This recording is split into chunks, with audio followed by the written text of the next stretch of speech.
Troy City Council meeting, and we ask that if you have a cell phone, electronic device, that you turn it off completely for the meeting. It interferes with our sound system. This evening, we are very pleased to have with us Jeff Toden, who is our Troy Police Department chaplain, and he's going to provide us with an invocation. That will be followed by the Pledge of Allegiance. Please rise. Jeff? What I wanted to do tonight was pray part of a prayer that was the first prayer offered in the United States Congress in the formative years of our country, and pray for you on your behalf. Our Lord and Heavenly Father, you're the King of Kings and Lord of Lords, and from your throne in heaven you look down and see all the dwellers upon this earth, and you reign supreme over all governments. We pray that you would look down upon us in mercy. Grant your gracious protection for those who are on the field of battle today.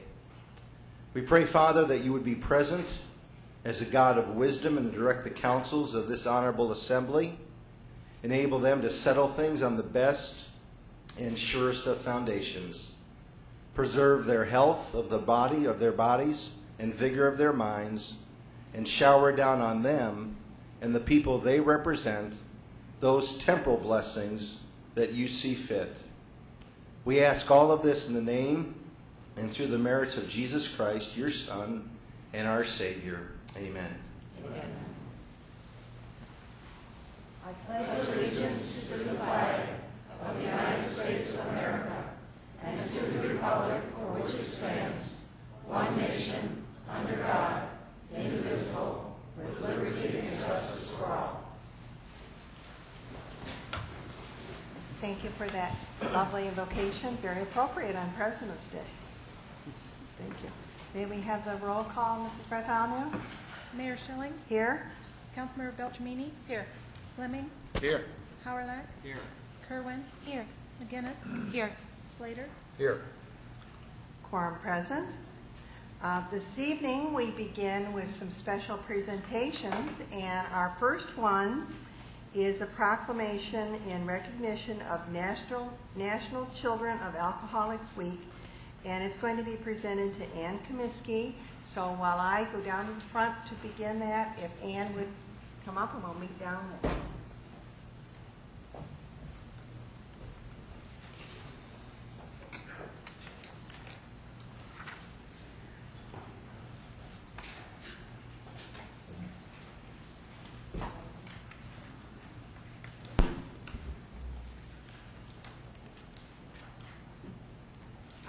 This February 15th through 22nd is National Children of Alcoholics Week, and I think that you'll find the proclamation poignant and thoughtful. Whereas it is estimated that 1 in 4 children in the United States under age 18 is hurt by family alcohol abuse or alcoholism, and that countless others are affected by parental drug use.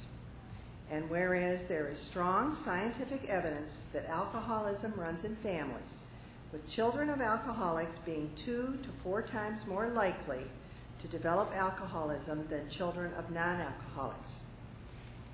Whereas parental alcohol abuse is a significant factor in a large proportion of child abuse and neglect cases.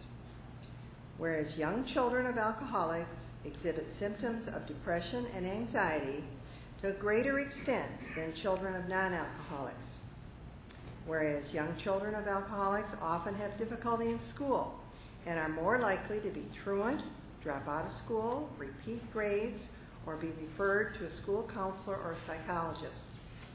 And whereas children of alcoholics with interest and support from family, friends, health professionals, teachers, clergy, and others can avoid the negative effects of family alcoholism, and whereas the Troy Community Coalition and caring members of our community are committed to helping children of alcoholics.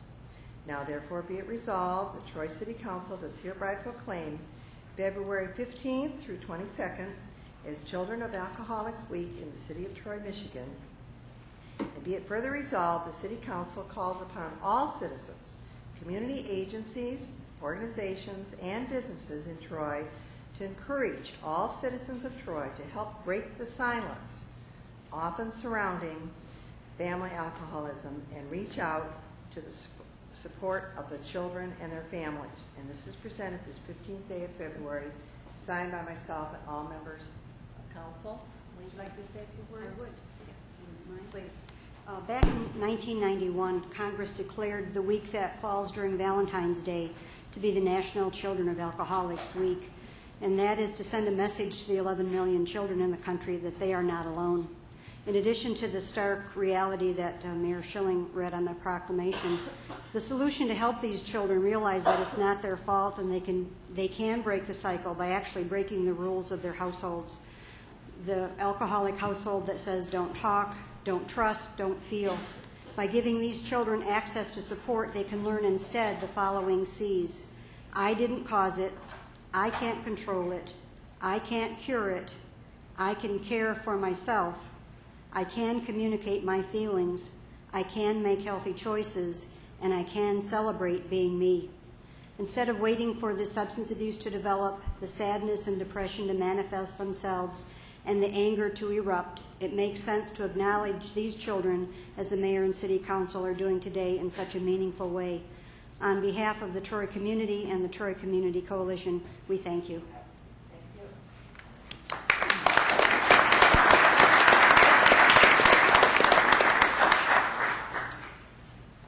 And thanks to the positive efforts of the Troy Community Coalition and the community, we are supporting and educating folks on things that they can do to make a positive change in our community and other communities around.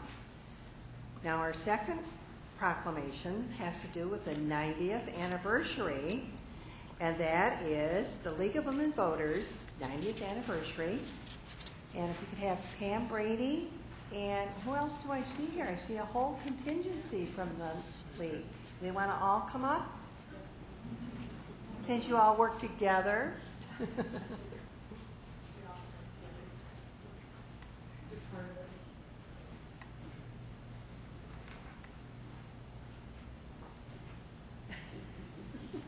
may be president, could be vice president. I'm president. I know, She yes. does all the work. She was sitting on the end. I thought, okay. She does. That's why you have a vice president. Whereas the League of Women Voters is a nonpartisan political organization that has fought since 1920 to improve our system of government and impact public policies through citizen education and advocacy. And whereas League members are constantly striving to serve their communities to make strong, safe, fair, and vibrant places to live, and whereas the League believes in representative government and in the individual liberties established in the Constitution of the United States, and whereas the League has always worked to promote the values and processes of representative government, and whereas the League collaborates with other organizations to achieve mutual goals, increase civic participation, create lasting change in the community, and to make democracy work. And whereas the League for 90 years has held the public trust by respectfully bringing elected leaders and public together through nonpartisan civil means and through thoughtfully advancing solutions. And whereas communities across the country have benefited tremendously from the countless volunteer hours donated by League members over its 90-year history of enhancing our democracy. Now, therefore, let it be resolved that the City of Troy celebrates this important milestone by proclaiming February as League of Women Voters Making Democracy Work Month in honor of the League of Women Voters 90th anniversary. Be it further resolved, the Troy City Council urges all residents to pay great tribute and respect to the League of Women Voters Troy area for all they do to make our community healthy, vibrant, and strong. Proclaim this day, the 15th of February, 2010, and signed by myself and all members presented to you. Thank you. Thank you, Would Louise. you like to make some comments? Yes. Just a brief one. From the spirit of the suffrage movement came a great idea that a nonpartisan civic organization could provide the education and experience the public needed to assure the success of democracy. The League of Women Voters was founded on that idea. While the League's program, priorities, and procedures have changed over the years to meet changing time, a League pamphlet written in 1919 describes with remarkable accuracy its basic aims today: to foster education and citizenship, to promote forums and public discussion of civic issues, and to support needed legislation. The League operates on 3 levels: national, state, and local. Troy's local chapter was chartered in 1974 with Joanne Hubbard as its first president. Over the years, our primary activity has been voter guides and candidates nights. By study and consensus, the Troy Area League has local positions on education, city administration, and management of surface water. The public is always welcome at any of our general meetings. Thank you.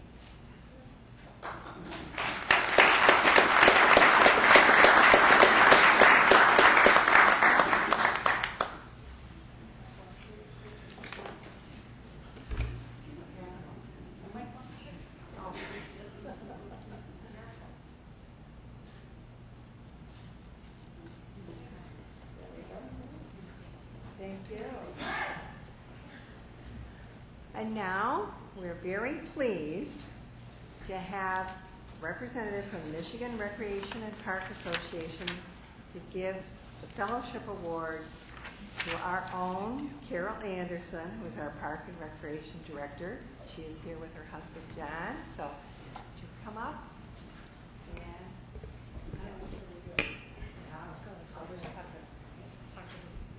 Okay. You can tell I don't come here often. It's a pleasure to be here tonight. This is actually my very first duty as newly elected president of the Michigan Recreation and Park Association, representing 2,000 members throughout the state of Michigan who work in parks and recreation services. Representing the Fellowship Award to someone as wonderful as Carol is an honor and a pleasure, but I do need to commend the city of Troy for having the foresight to hire someone as wonderful as Carol and to support the recreation program the way that you do.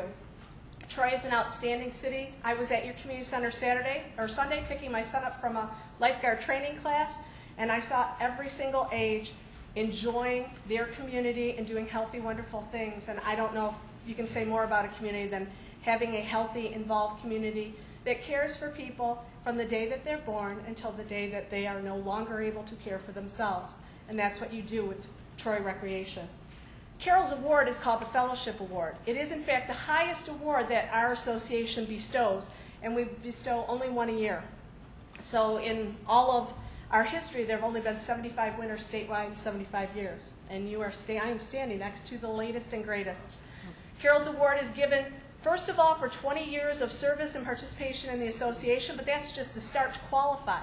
Then you have to be considered by your colleagues exemplary in your own organization, which means that you do things at the very highest level, and that you do things that other people want to imitate, that you then become that resource to your colleagues, and people turn to Carol for all things public recreation, whether it's information about hiring, best practices to administer a department, whether it's an ethical issue. Carol is the person you can go to and you'll get the best information.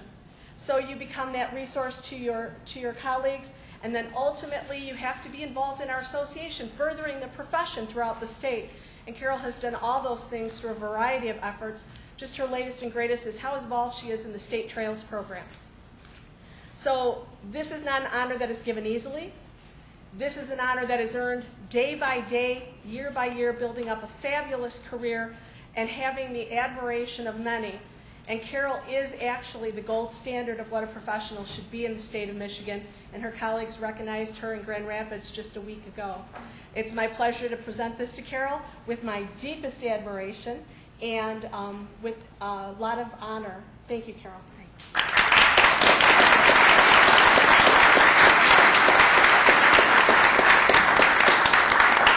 Am I so lucky to have Linda Walter represent this to me?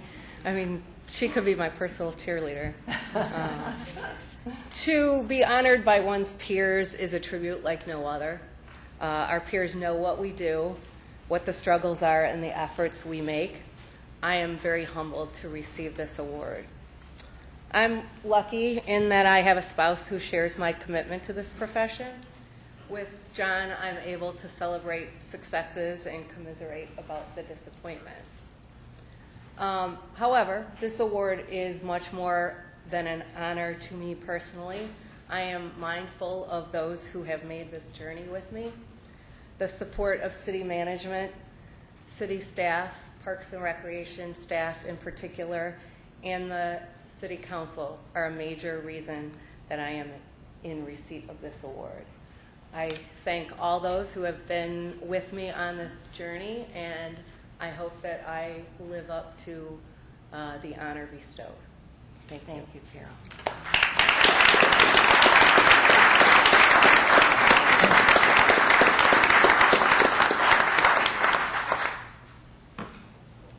Next, we have our library director, Kathleen Russ, who is going to make a presentation of the Troy Public Library 2009 Hennon American Public Library ratings. Good evening. Good evening. Thank you for inviting me here, and I'm waiting for my presentation to come up. I'm here tonight to present to you the 2009 Hapler rankings. Hapler is the Hennon's American Public Library Ratings Index.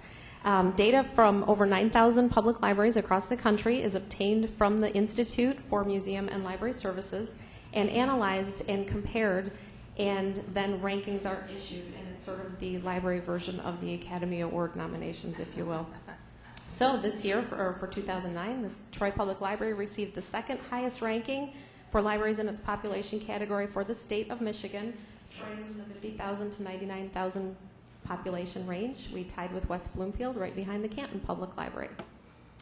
For overall in the state, regardless of population, we are right there at number 4, which is terrific, and I think one of the highest honors we can receive for our population category. Troy Library was ranked 10th highest in the nation, which is just tremendous news for the Troy Library and the city of Troy. So I appreciate the opportunity to present this information to you. Thank you. Thank you.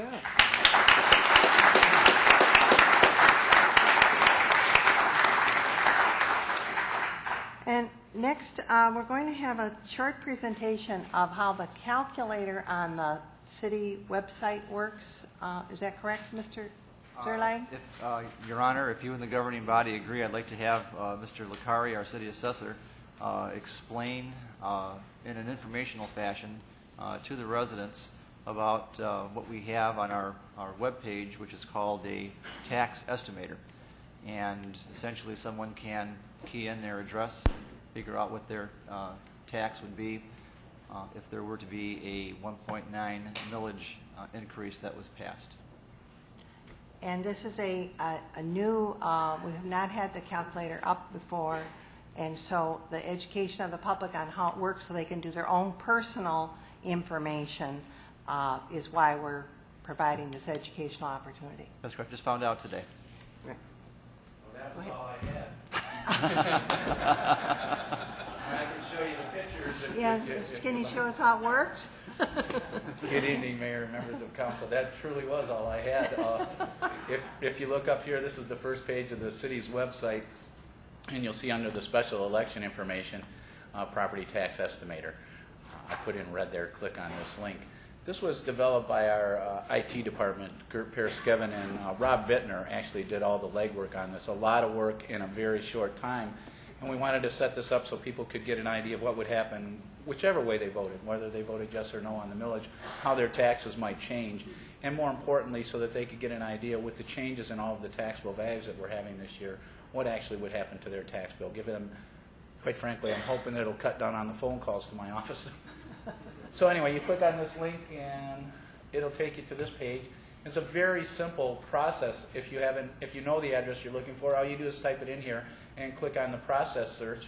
If you happen to know a parcel number, which probably just people in my division would know that, but it'll bring up whatever parcel you're looking for. It pulls up last year's taxable value, it pulls up the 2010 taxable value, and then it's going to calculate all the taxes on that process for you. It comes up relatively quickly. This is not a live demonstration, by the way. For security purposes, we did not want to put anyone's address up on the screen. And this is what it looks like when you click on it. I had developed an Excel spreadsheet that looked quite a bit like this, but I'll tell you, the work behind this is amazing, the data they had to mine out of the assessing field. And so here you have it, and it will tell you, this is actually, I went through the file looking for the average house. We keep talking about the average taxable value last year was $120,014, and this year will be about $103,000. I found one at $120,700 and one at $103,510. As you can see, the changes in the taxes, it shows you about a $37 change in the city taxes if you should vote for the millage. It would show you a $150 savings if you should vote against the millage. It also shows you about a $394 savings on your overall tax bill, whichever way you go. But the important thing is that the public knows that this is out here. Anyone can use it. It's not limited to the number of hits that are on it, anything of that nature. And it's very simple. Just type in the address. And quite frankly, if you type in the address wrong, it tells you. And it'll tell you just you spelled it wrong or there's no such number as that. There was a lot of work done on that. And that's really all we had on that. So thank you very much. Okay. For people that wanted the information but don't have access to a computer, they can call the city Absolutely. assessor's office? Anytime you can call our office, and we'll have this on our screen, actually. And the notices went to the post office Friday. I understand not many people got them Saturday, so there's no mail today. Should be this week. Everyone should have their new assessment notice. Okay, thank you. We'll go on with the agenda now. Carryover items are none, and there are no public hearings this evening. So our first order of business is public comment, and we have more than 15 that have signed up, and so I'd like to move a suspension of the rules at this point. Moved by the chair, seconded by Councilwoman Kerwin. Discussion? The vote, Mrs. Bartholomew? Mayor Schilling? Yes? Councilmember Beltramini? Yes. Fleming? Yes. Howlett? No. Kerwin? Yes. McGinnis? Yes. Slater? Yes. Motion passes. And I'd like to move that we have the public comment for 3 minutes due to the number of people that have signed up. I think that is adequate time. That's what we've been doing the last few meetings. And then we'll also, if this passes, we'll also do the procedure of having people line up 5 at a time to speak. It seems to move it along well. Moved by the chair, seconded by Councilwoman Kerwin, that we have a 3-minute time limit on public comment. The vote, Mrs. Bartholomew? Councilmember Beltramini? Yes. Fleming? Yes. Howlett? No. Kerwin? Yes. McGinnis? Yes. Slater? Yes. Mayor Schilling? Yes. Motion passes. Let me call the first 5 names, and if folks would line up in that order, it does help. And then when we get to the 5th person, I'll call on the next 5, and then we'll go from there, okay?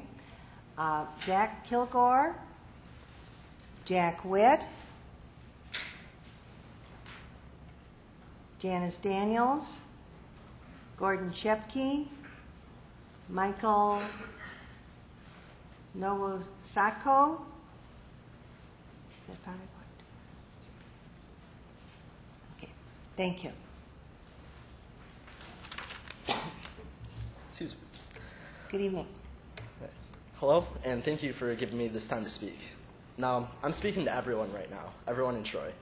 The young, the old, Democrats, Republicans, moderates, everyone, because this issue affects all of us.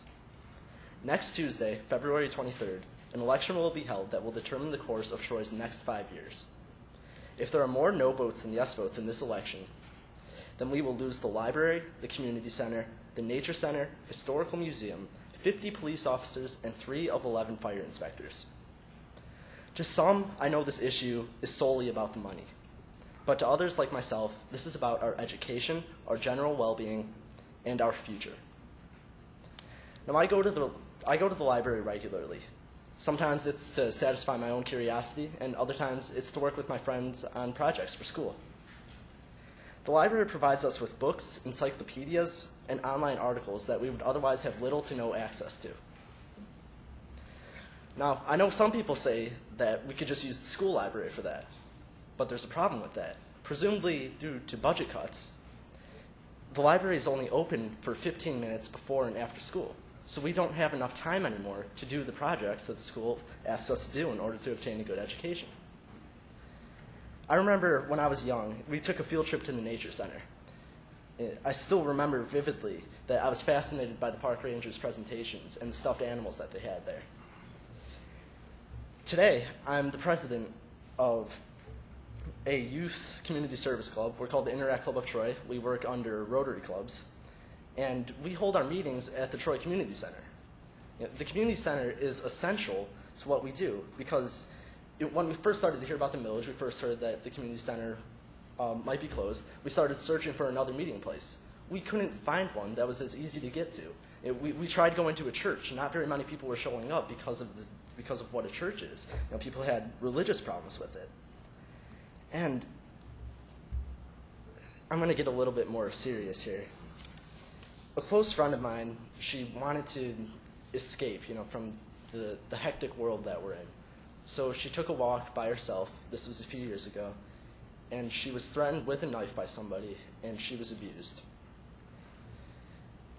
If we're losing 50 police officers, this is going to happen more. She's still scarred from this, and this is going to keep happening, and it's going to get worse.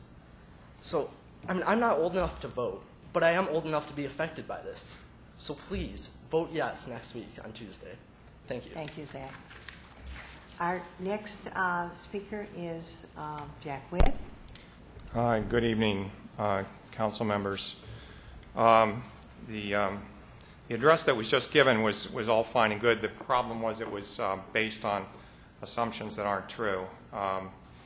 In fact, as you well know, nobody has said on the council that they will close a single facility, let alone lay off a single police officer. It may show that some of the scare tactics have been effective with respect to some people.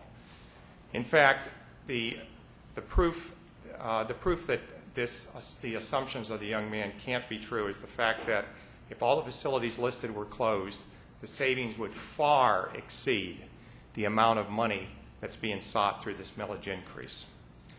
Speaking of numbers and the amount of the money, as you know, last meeting I brought a calculator. Well, I have my handy calculator here again.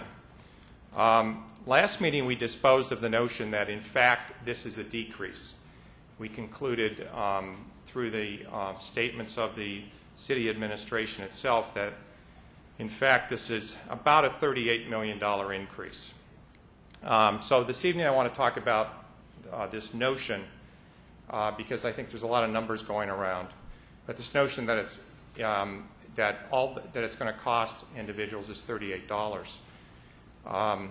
It seems to me that we could say, since we're talking about property owners, if in fact it's going to cost $38, that would be based on the number of properties. I find it astounding that we have 1 million properties in the city of Troy. That's the only explanation how it's going to cost $38. We must have 1 million properties. So in fact, we know that we have about 25,000, I believe, homes, maybe another 10,000 commercial properties. So I use my handy calculator. I guess that $38 million, 38 million divided by the 35,000 properties comes up with just under $1,100 per property owner. So I don't know where the $38 comes from, but on average, that's approximately what individuals are going to be paying if this passes versus if it didn't pass. Of course, we can talk about averages. I think the real key is the fact. And regardless of where your property is, you do know that you're going to be paying 29% more in terms of your general operating millage, which is by far the largest millage in your bill, 29% more than you otherwise would pay. That's the one fact I think we need to understand. And that is unbelievable given that there's 200 municipalities in metropolitan Detroit, southeast Michigan. I don't think there's a single one out of those 200 that's going for 29% on their largest millage component. Thank you. Our next speaker is Janice Daniels. Good evening. I thought it important to remind everyone again that the citizens who will vote no also like safe streets, good city services, great schools, and a wonderful library. And I agree, I use the library as well. It is just that we believe that the marketplace is where the change should take place, whereas others trust in big government at all levels. So it comes down to a fundamental philosophical difference of opinion, but the truth remains that every dollar that is given to government is a dollar that we don't have to create wealth. Why do you think tax breaks are given to select business persons? It's because they know that dollars kept in their pockets allow them to continue to generate wealth. But why is it that some of our citizens are so eager to take money from small business persons and average taxpayers without really studying the other options that we have consistently brought to their attention so that they might also question the tactics of the very governments that they seem to love so much? But I'll continue to try to point out these inconsistencies that should be questioned before you raise my taxes. First of all, if you look at your own summer tax bill, you will see that your taxes are divided up among the following entities. The City General Operating Fund, which is the subject of the tax hike, which is 6.5 mils, which an extra 1.9 mils does equate to a 29% tax increase. Now there's also the capital, the refuge, the debt, the school supplies, the school debt, the community college, state education tax, county operating, there's an administrative fee, there's an intermediate school district operating portion, and an intermediate school district extra voted portion. I might wonder what extra voted stands for. That's where 3.1687 mils of our tax money goes. This is something we also need an answer to. At any rate, this all means that with the decrease in our taxable values that the city is promising us, each and every one of those separate tax entities will experience a decline in revenue. But at this point, it's only the city general operating portion of our taxes that will increase if we are so short-sighted as to give them a millage increase of 29% over what they get now. It really is simple math. But my point is, what's to become of us when all those other areas of taxation cry foul? Because remember, the city's telling us that our total tax obligation won't change hardly at all. So the other entities are getting a decrease, and the city operating general fund goes up. So in effect, the city is robbing our precious schools. They're robbing the refuge, the ISD, the community college, the county, and the state. So then how much are we going to have to pay when all these other tax entities ask for a 1.9 mil increase? I counted 10 different entities. If each of them asks for a 1.9 increase, 1.9 mil increase, our tax rate will go up by almost 20 mils. We must force the city to make the necessary adjustments to their existing budget, or this will spiral out of control. We have to stop them now. Please vote no. Gordon Shepke is our next speaker. And then after Mr. Shepke, I'll call on the next 5 people. I guess that's me. My name's Gordon Shepke. I've lived in Troy 40 years this April. I've been active in civic and church and local organizations. Graduating from the Troy Citizens Academy last year, I learned a lot more fully about how the city functions and the working and responsibilities of the different departments, boards, and committees. On February the 23rd, we must show tough love and vote no for a better Troy. I love living in Troy. I have raised a family of 4 children here, and I care about my city. When I look at the outlandish $2.5 million Big Beaver and Rochester Road beautification project, my head spins. The $700,000 the city goes in the hole for a sanctuary golf course each year makes no sense. The $1.3 million spent on the green Amtrak station, to me, that's another people mover that won't be used much.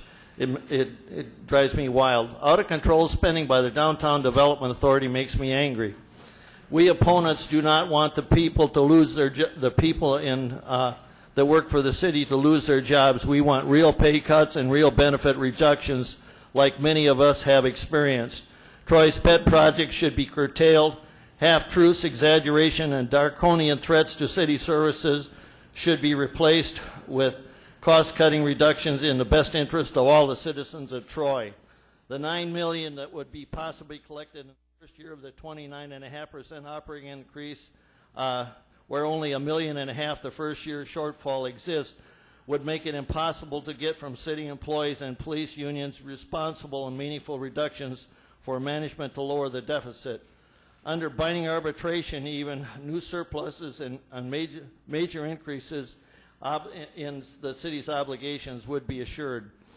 With out-of-touch bureaucrats in Washington printing money out of control, with Michigan third in line amongst the states for bankruptcy proceedings in Troy, we can, by our votes, stop unwarranted spending on senseless projects. Vote no for responsible government in Troy and more management accountability. Thank you.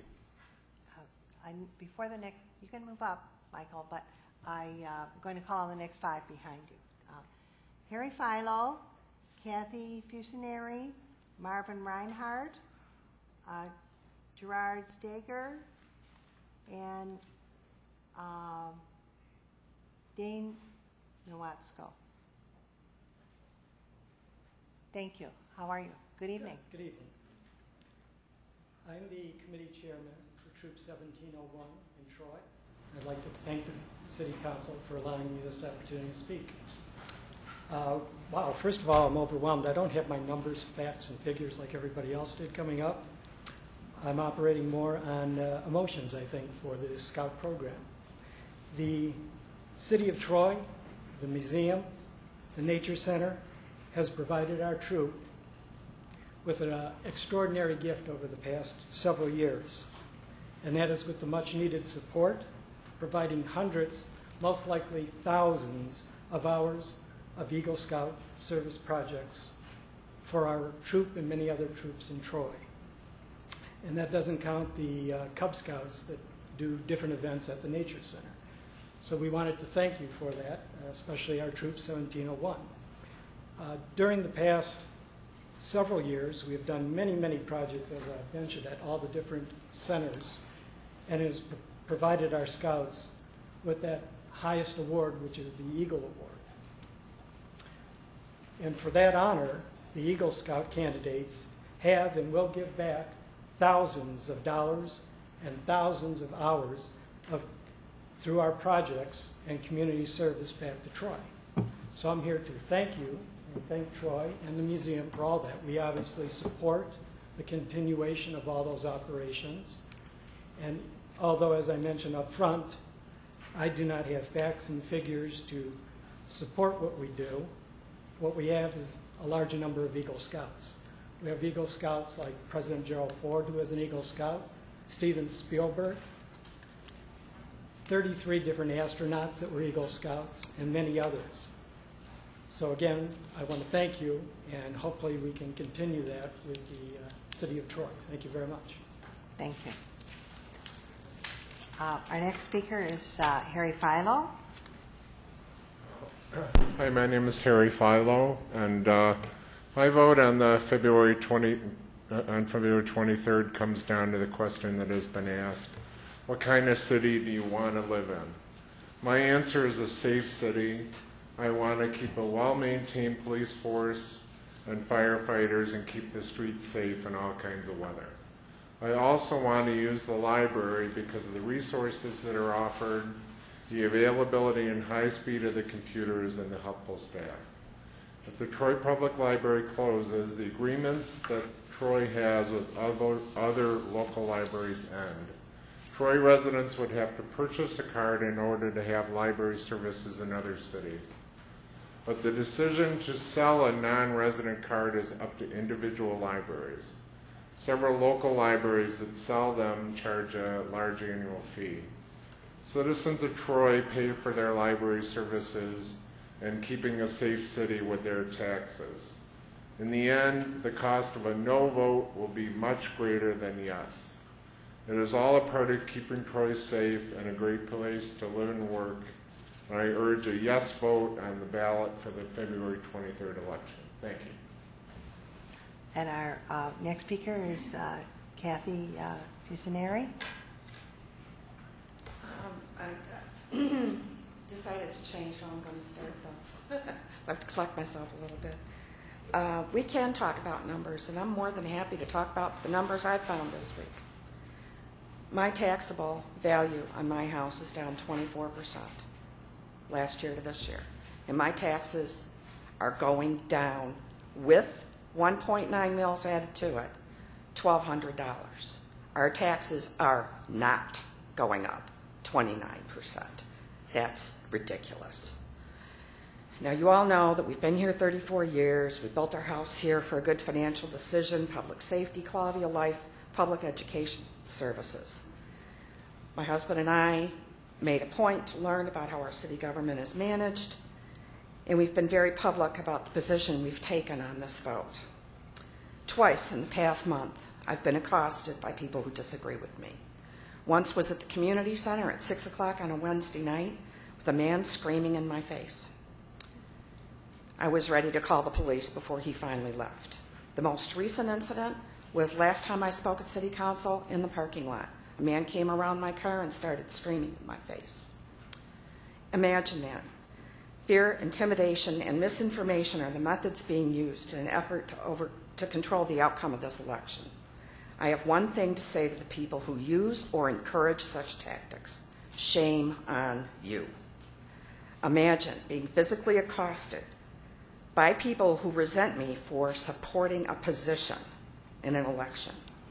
Imagine people using intimidation and fear to prevent debate on the merits of an argument. Imagine that happening at 9 o'clock on a Monday night at City Hall in Troy. We need to decide what kind of community we're going to live in. Do we want demands, tantrums, and bad manners to be the preferred method of getting things done? Do we want to throw away the values of our community? My recent experience supports the argument that we cannot afford to lose 47 police officers. Please protect our homes, protect our community, and protect our values. Please vote yes and keep Troy safe. Thank you. Next, we'll hear from Marvin Reinhardt. Thank you, Mayor, Council, and all the greatest brains since the time of Troy started. You guys been associated. You got the Pilatas back in you. And I know Z-Man's always talking to Steve about the retirement. And I know you guys going to pull this out no matter what. So I don't really care about the tax, but I'm going to need the cash later for my lawsuits.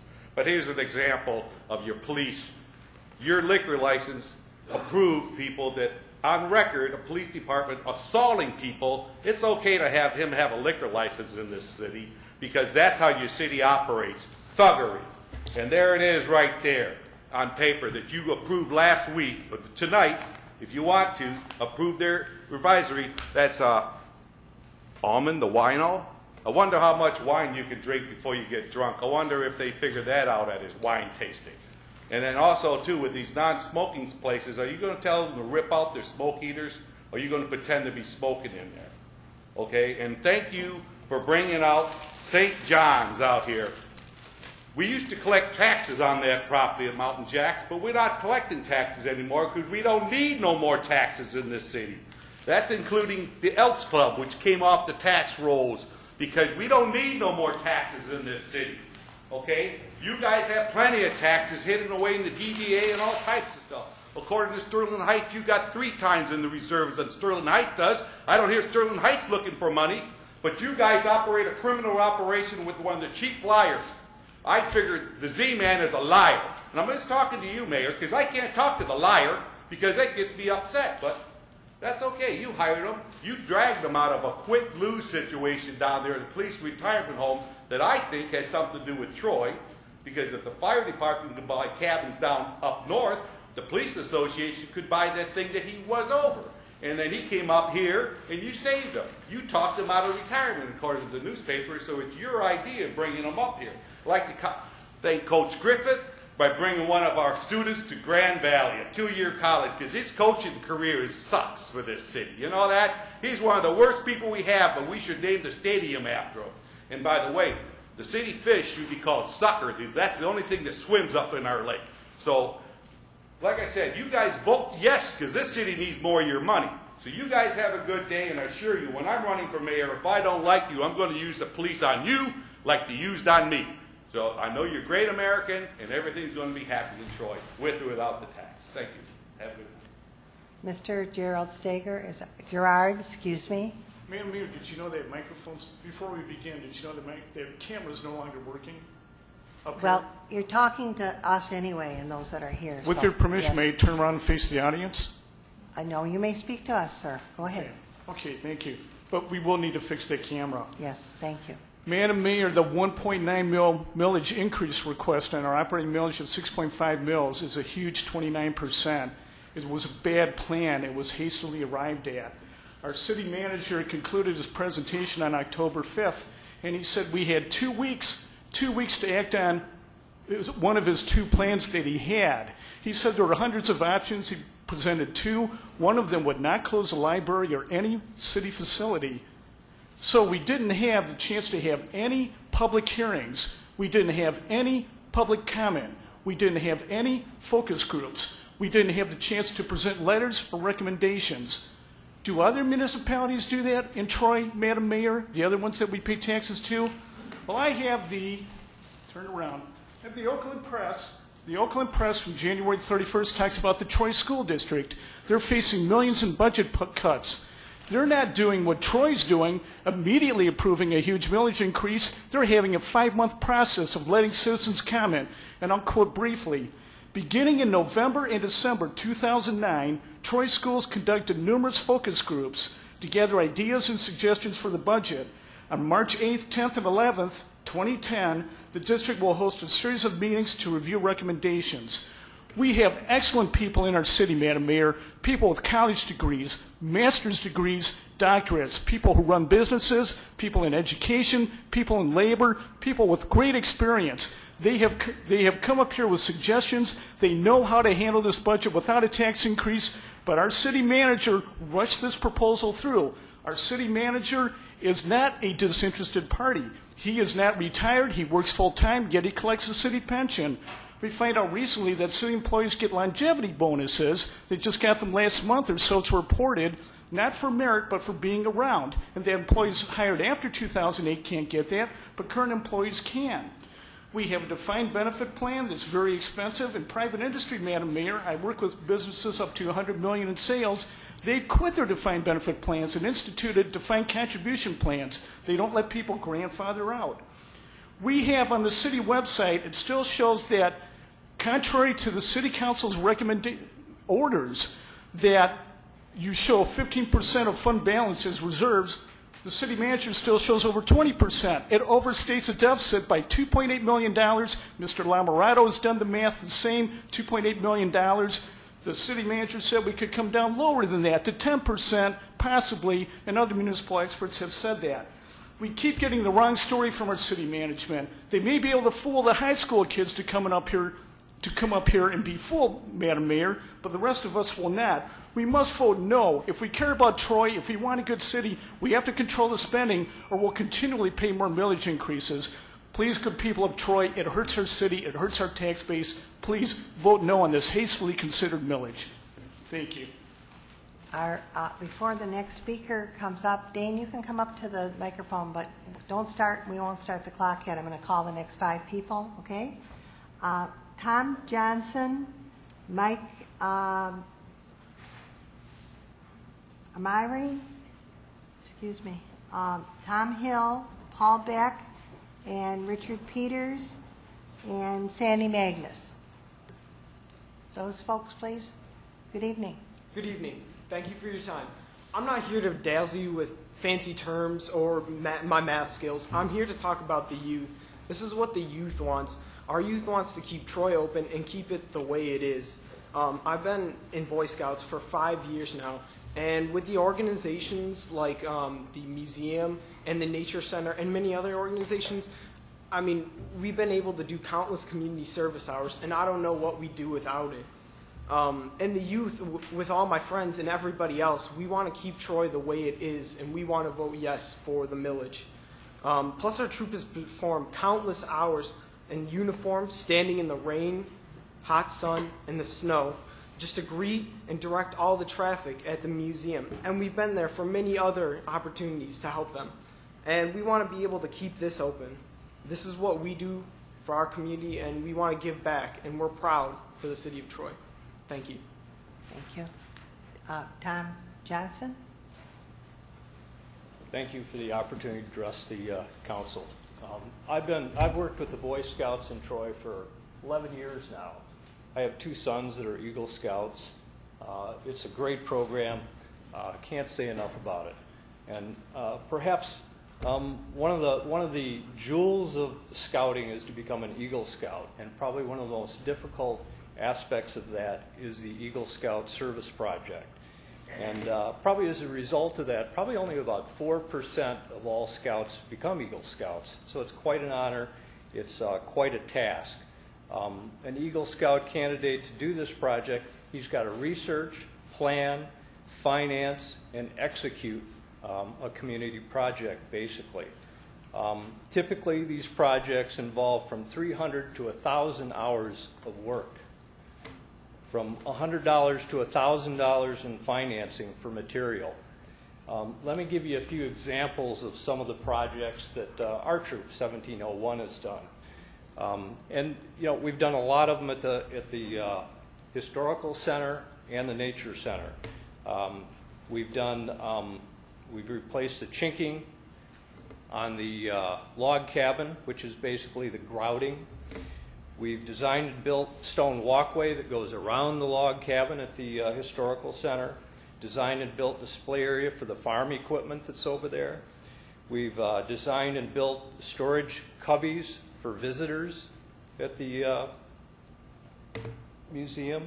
Designed and built lattice covers for the air conditioning so that it fits in much better with the atmosphere that we're trying to do there. In addition, you heard Dane talking about some of the other things we do. We help with the lumberjack classes, the garden walks, summer concerts, and festival and museum cleanup projects. All these activities basically are kind of designed to teach our scouts community service and leadership. Eagle candidate Dane, he's going to be working on an Eagle project at the Historical Museum this summer, hopefully. In addition to that, I mentioned the Nature Center. Here again, we put in countless hours. We've done a lot of refurbishing of trails and cutting out unwanted brush. We built dozens of benches that are near the entranceway to the park. We've replaced all the benches in the outdoor classroom, and these are all Eagle projects carried out by young men like Dane. We've installed a drainage culvert to solve some recurring flooding problems they've had there, and much more. In fact, I've got 2 Eagle candidates right now who are working on projects at the Nature Center. We've had a total of 43 Eagle Scouts go through our troop since 1990, and I just wanted to come up here and kind of support those 2 things because they're such a valuable part of the community and really offer so much and give a little more background on what they do besides just, you know, people just strolling through. So thank you for your time. Thank you. Next, Mike Emery? Emery. Emery. Thank you. Good evening to you, leaders of Troy, and thank you for being willing to wade through all the opinion and all the information that's coming your way and try to make a good decision. My name is Mike Emery. I'm a Troy resident for the past 25 years, and I'm here simply to explain my reason for voting yes on February 23rd. It goes well beyond the astonishing math that's being used by the opposition. There's obvious reluctance by folks here in Troy and everywhere else to pay any more for services and amenities than we absolutely have to. Even in prosperous times, all of us strongly prefer not to pay any more in taxes than are in front of us. That understandable feeling becomes more acute. It becomes more personal when times are pressing. I know I'm a former Ford employee. When, however, the Troy that we laud, care for, and call home is under siege because of extraordinary circumstances, you and I need to be prepared to reach into our pockets. You and I need to be prepared to care for the city in a very selfless way. We're not entitled to any more excellence, after all. We're not entitled to any more community scope than that we're willing to fund. It's that simple. If we believe in a city which provides full services, we need to be prepared to personally support that belief.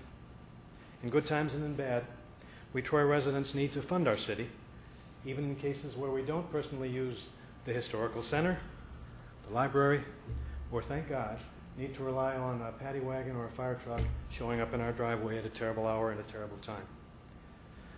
The city of Troy is a remarkable urban success story. It's a remarkable place to call home. It's amenable, it's comfortable, and it's resource deep. A matter of real joy and real pride for all of us who live here. In this season of cold weather and even colder economics, it's important for us to reach into our pockets in the modest way that the millage proposes, so that the same inviting story which first brought all of us to Troy can continue being told in this city. With all due respect to those who would say no to more taxes, there is no free lunch, not even in Troy. And here's the paradox, ladies and gentlemen. If we say no to the proposed millage increase, clearly all of us have a few more dollars in our pocket, no argument.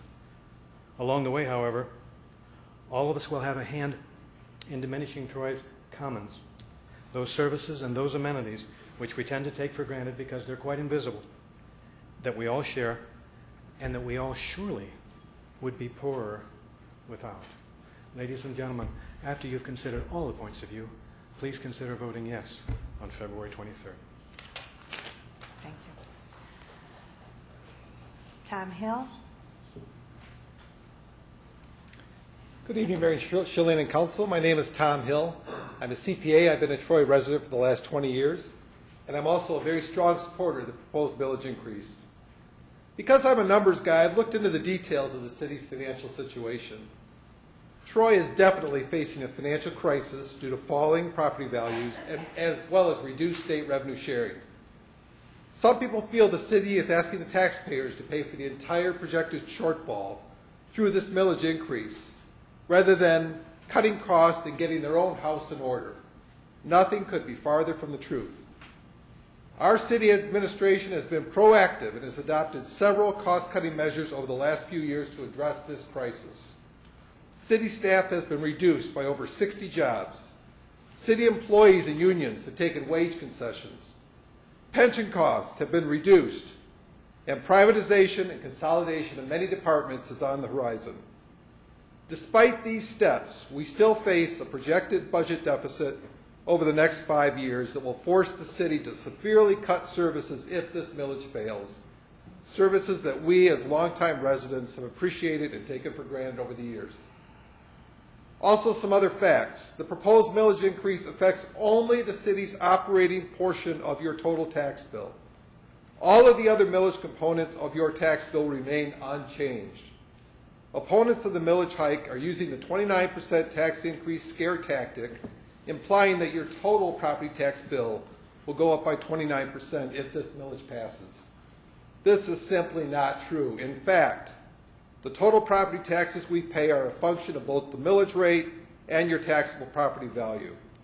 Residential taxable values in Troy will decrease this year by an average of 12% throughout the city. You'll see this week, as Mr. Licari said, when we all receive our assessments. This means that even with the proposed increased millage rate in place, the average homeowner's 2010 total property tax bill will decrease by an average of about 9% or about $400. A friend recently said to me, if the city's so broke, why are they doing the road improvements at Rochester and Waddles? I checked with the engineering department. The Rochester Road project has been on the books since 1999. It's a capital project that will be funded from the capital budget and will have nothing to do with the operating budget affected by the millage, and it will create a much safer intersection, resulting in lives saved. And the best part, 80% federally funded, a great value for the city. Cities all around us are also facing this crisis. Troy's city management is proactive, and they've addressed the situation to ensure that our top-notch city services and amenities, such as we heard earlier about Parks and Rec and about the library, will remain in place if the millage is approved. If this fails, the library, community center, and nature center will close. Let's not be penny wise and pound foolish. We have a wonderful city. Vote yes on February 23rd. Thank you. Mr. Beck, Paul Beck is our next speaker. Mayor, Council, I'd like to bring up one point before I get started in my other issues, in that there is a Eagle Scout sitting on the council today, and he was did very well at it, and I think highly of him as a councilman. Should I name him? Martin Harlech. Yes, and it was a proud honor that he Yes, received yes. and he earned, yes. Okay, on the 08-09 budget, you increased the salaries 2.5%. I did the 1 year, the 5 year, 10 years cost. Today I'm doing a 15-year cost. In 15 years, it's going to cost this city $2,614,000 in a wage increase in times that money is very tight. Number two is that we just got done paying for a $1 million fountain on 16 in Rochester Road. I think that's a little absurd. The assessor brought out his new program so that you can figure out your assessment. I think that maybe what we should do is have the assessor put all the sales of the homes in the city of Troy on the website also. And by chance, if the millage increase passes, does that mean that we're going to get a meeting room for the board to review so that more than 2 or 3 people can go there? And like it should be open to the public. And the other thing is that a gentleman brought up the capital investment in the roads on Rochester Road. I have a place of business on Rochester Road for 28 years. And in 28 years, every summer, every year, they're always doing something. It may not be a lot to you, but to me as a businessman, I lost a lot of business, a lot of walk-in trade, because in front of my place, 3 times they had to dig up the concrete because when they were putting in the merge lane to turn right, they hit a water line. Not only did they hit a water line, they also hit a gas line. And it took them 3 times to get that water line straightened out without leaking. And then if this boulevard goes through, more businesses on Rochester will suffer because of loss of business. I think it's time that the city put their efforts in other areas instead of making it look like a boulevard. It's a place of business. Let's make it look like a place of business. Thank you. Our next speaker is Mr. Richard Peters. I'm going to talk just a little bit about the role of taxes for a minute. I believe that the big problem is the federal government is spending too much money on the military. It's one thing to isolate Iran, but another to pick a fight with China, North Korea, Yemen, and Russia, and I don't quite understand why our government's doing that. We all know that the reason was the overspending in the credit markets and the housing markets, which caused this thing. So if there is a tax, it probably should be towards the banks with their junk mail and all this green mail and the short selling, long, whatever they do, the derivatives and all that stuff. And also possibly a BTU, and on the state maybe a graduated tax. But that's pretty much what I got to say. As far as Troy go, I don't know. I haven't really made up my mind. So, okay, thank you. Before our next speaker, thank you, Mr. Peters. Before our next speaker, I'm going to call the next 5 people. Mrs. Magnus, you can come forward, but I'm going to call the next 5 to line up behind you.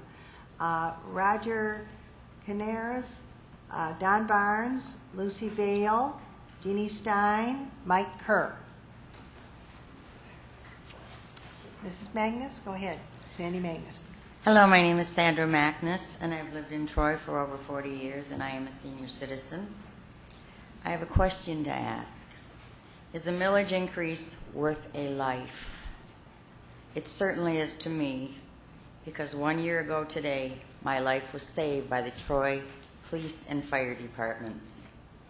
I was burned over 20% of my body with 2nd and 3rd degree burns.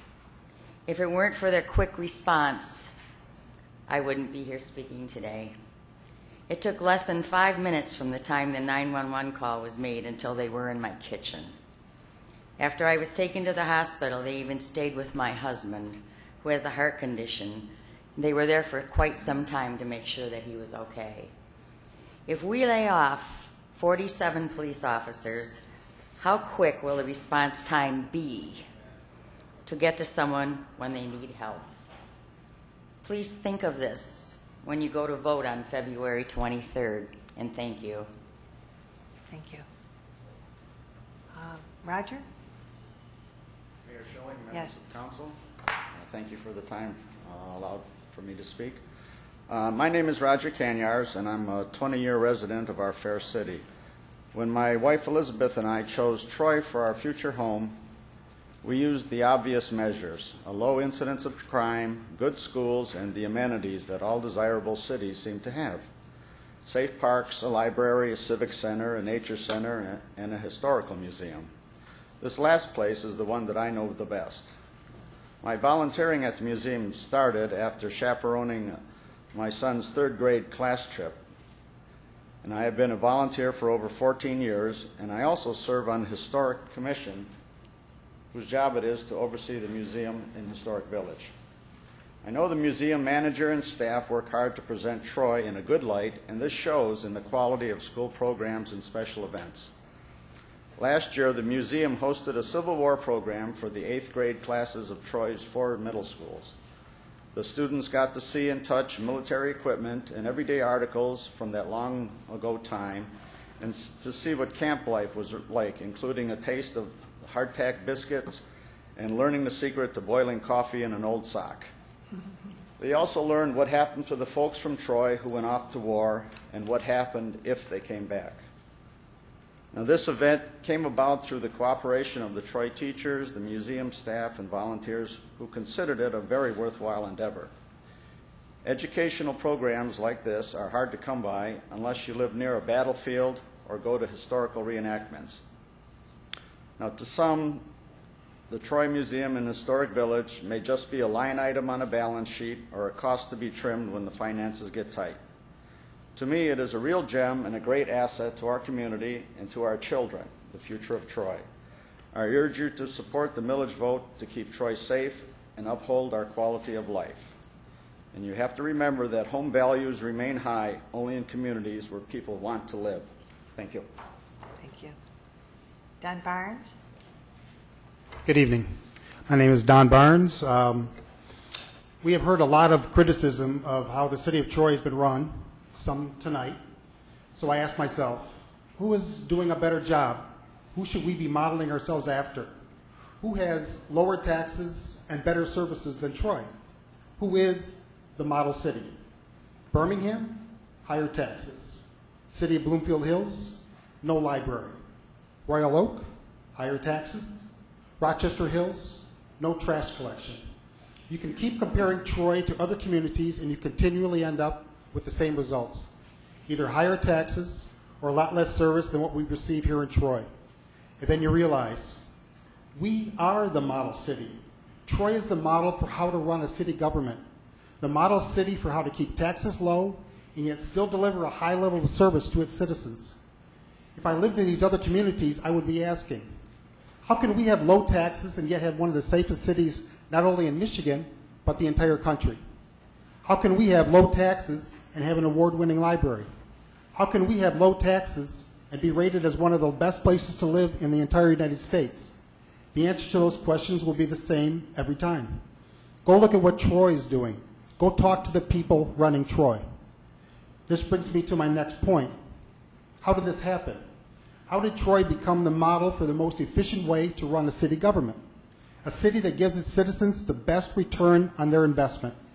It obviously doesn't happen on its own. Otherwise, everyone would be able to do it.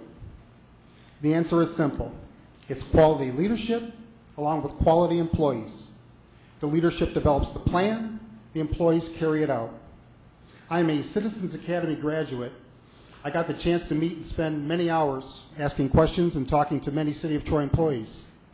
I came away very impressed at the level of professionalism demonstrated by all the employees I had met during the academy. They are the reason the City of Troy is the best example of how to run a city government. They are the reason Troy is the model city it is.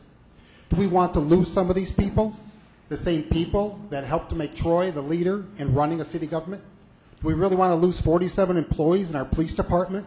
The police department that keeps us as one of the safest places to live in the entire country. Do we really want less police officers patrolling our streets?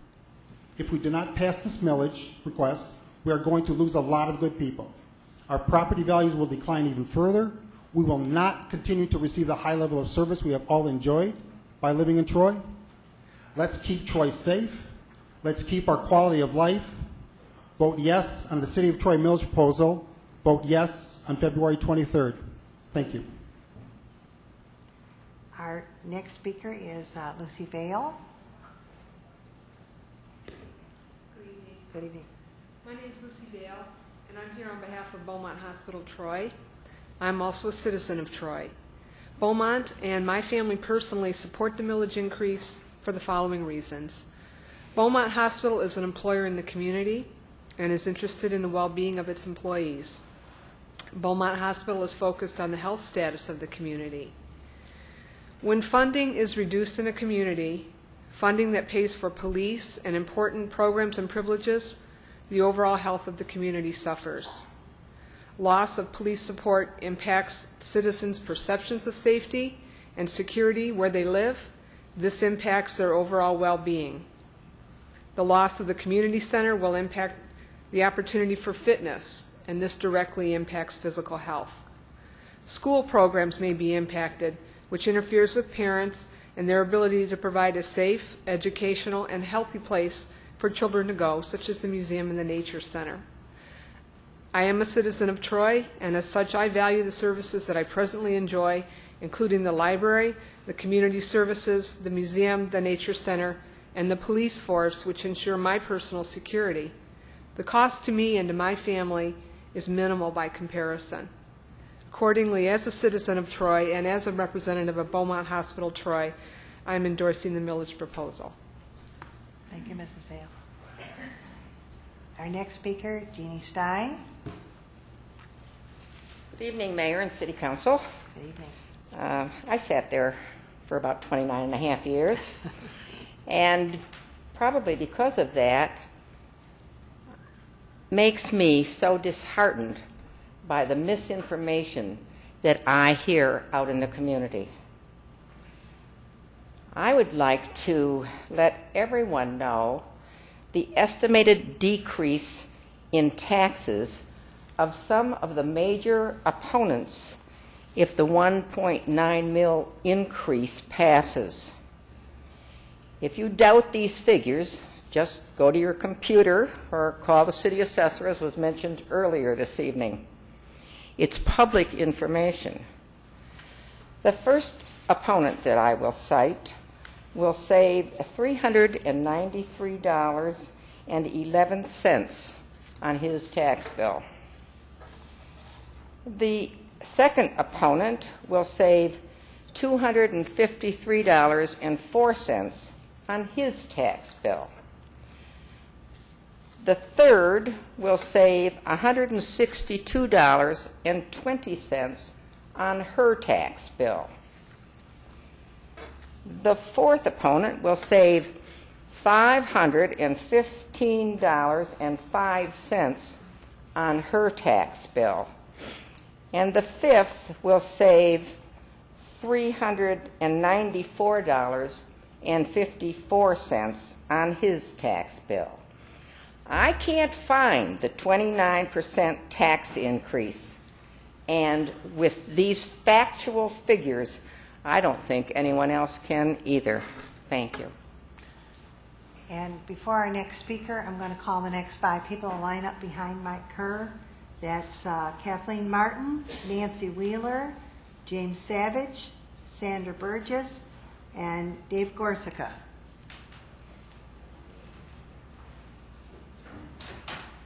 Mr. Kerr, would you like to come forward? Thank you very much, Mr. Mayor, ladies and gentlemen of the council, and city officers. I've been a Troy resident this year 40 years. I was a Troy police officer for 32 years, so most of my adult life I've spent in the city, trying to make this a safer place as I try to volunteer at least an hour a day to the betterment of this community. A former president of the Troy Command Officer Association resent some of the things that have been said about the wage increase being contingent on the budget proposal, or the 1.9 mil increase Senate, which is not true. I'm also incensed by some of the allegations about the retirement fund and the health insurance program, because the life expectancy of a law enforcement officer after retirement is far less than the average citizen, not based on high-speed police chases, not based on gunfire. It's simply the stress they see day to day. I'm sure these people aren't aware of that. I'm just going to tell you one little war story here. A family, 2 houses down from me, I watched the children grow up, 3 children, and just before Thanksgiving I got a frantic call from the youngest one, who now is a Troy resident. She's a mother. She has 2 children in Troy school district. She called me frantically saying that her father, who I grew up, or who I resided next to for almost 40 years, was a victim of identity theft. He's 90 years old. And to the tune of about $60,000. She was frantic. I said, stop, take a deep breath. You live in Troy. I'm begging you. Call the police. They'll take care of it, and then call me back. She called me back. She gave me the detective's name. I said, now understand, he's 90. He's at jeopardy. They're going to come back after him. You got to do this, that, and the other thing. But within a couple of weeks, that person will be locked up, and you'll be able to breathe free. She called me back with the detective's name, and I called him about 4 or 5 days later and said, please let me know when this person's locked up. Within 7 days, this person was in Troy lockup. I called her back, and I said, well, you don't have to have somebody at Joe's house anymore. And she said, you know, not only will I be able to sleep better at night, but so will the rest of my family. They had to stand guard over Joe. He's 90 years old. When I first started here, it was a service-only police department. It was nothing more frustrating to a law enforcement officer than to see crimes occurring within his beat area and have to respond to the other side of the city to a serious accident, a false alarm, or some other thing, leaving his side of the city completely unprotected. That doesn't exist anymore today. That's why I'm encouraging everybody, please vote yes on November 23rd. I don't want to go back to a service-oriented police department. Thank you. Thank you. Kathleen Martin?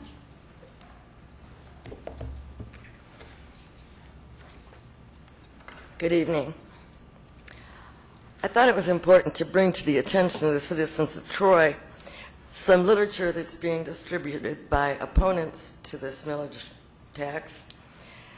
And it contains this is a brochure, contains tax comparisons including Troy, Royal Oak, Madison Heights, Rochester Hills, and Oakland Township. The chart makes it appear that Troy's taxes are higher. Please be aware that the chart appeared to reflect taxes on the average home value. This is a very significant variable. Average home value is quite different in each community. For example, the city tax rate in Madison Heights is 18.0021.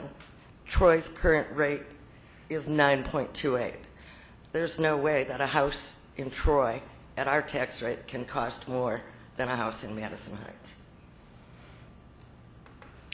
Let's compare apples to apples. Using these taxes in Troy, it would be somewhere in the $950 to $960 range. The same taxable home value in Madison Heights would be approximately $1,854. Excluding the transportation tax, city taxes in Royal Oak, Rochester Hills, Oakland Town. Rochester Hills has no tax collection or trash collection. Oakland Township does not have city-level services. Median city tax rate in Michigan is approximately 16.7. Again, 9.28 right now. When you compare apples to apples and services to services, library, water, sewage, trash removal, Parks and Recreation, local police versus county sheriff, Troy has the lowest tax rate in Oakland County and one of the lowest in Michigan. CNN has rated Troy as the most desirable community to live in Michigan and 22nd for the entire country. Troy's city government is highly rated by lending institutions and repeatedly receives state and national awards for the quality of its services, as we witnessed here tonight. As cities move toward regionalization of some services, Troy can be in an excellent position to lead the way if our own infrastructure is still intact. We can't sell services to other communities if we've destabilized our department operations.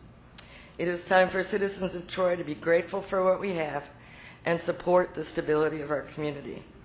Please don't allow the deceptive tactics of the few damage the well-being of our city.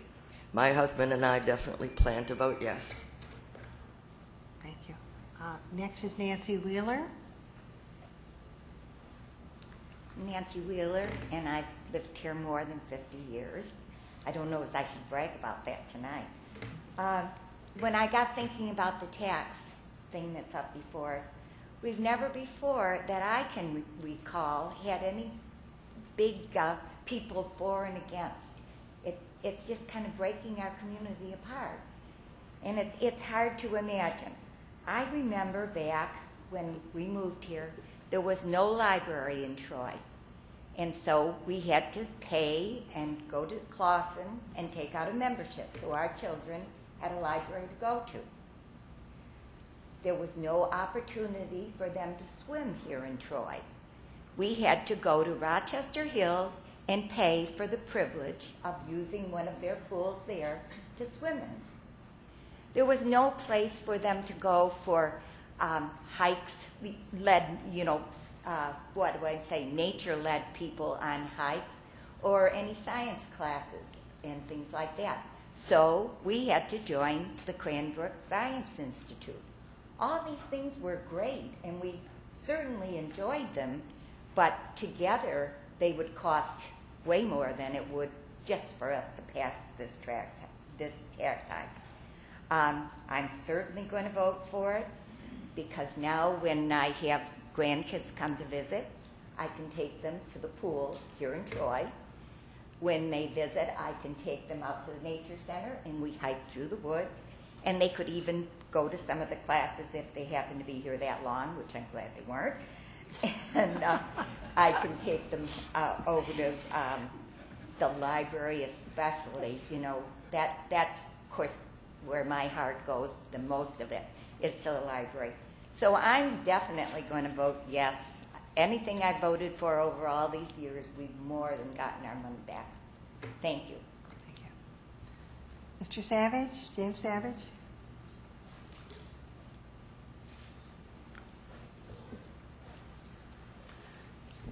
Good evening, Mayor, members of City Council. I would not presume to try to encourage anybody which way to vote, because I have total faith in our voters in Troy, and they've expressed that many times. But I will be touching on the election later on, but first I want to talk about the transit centre.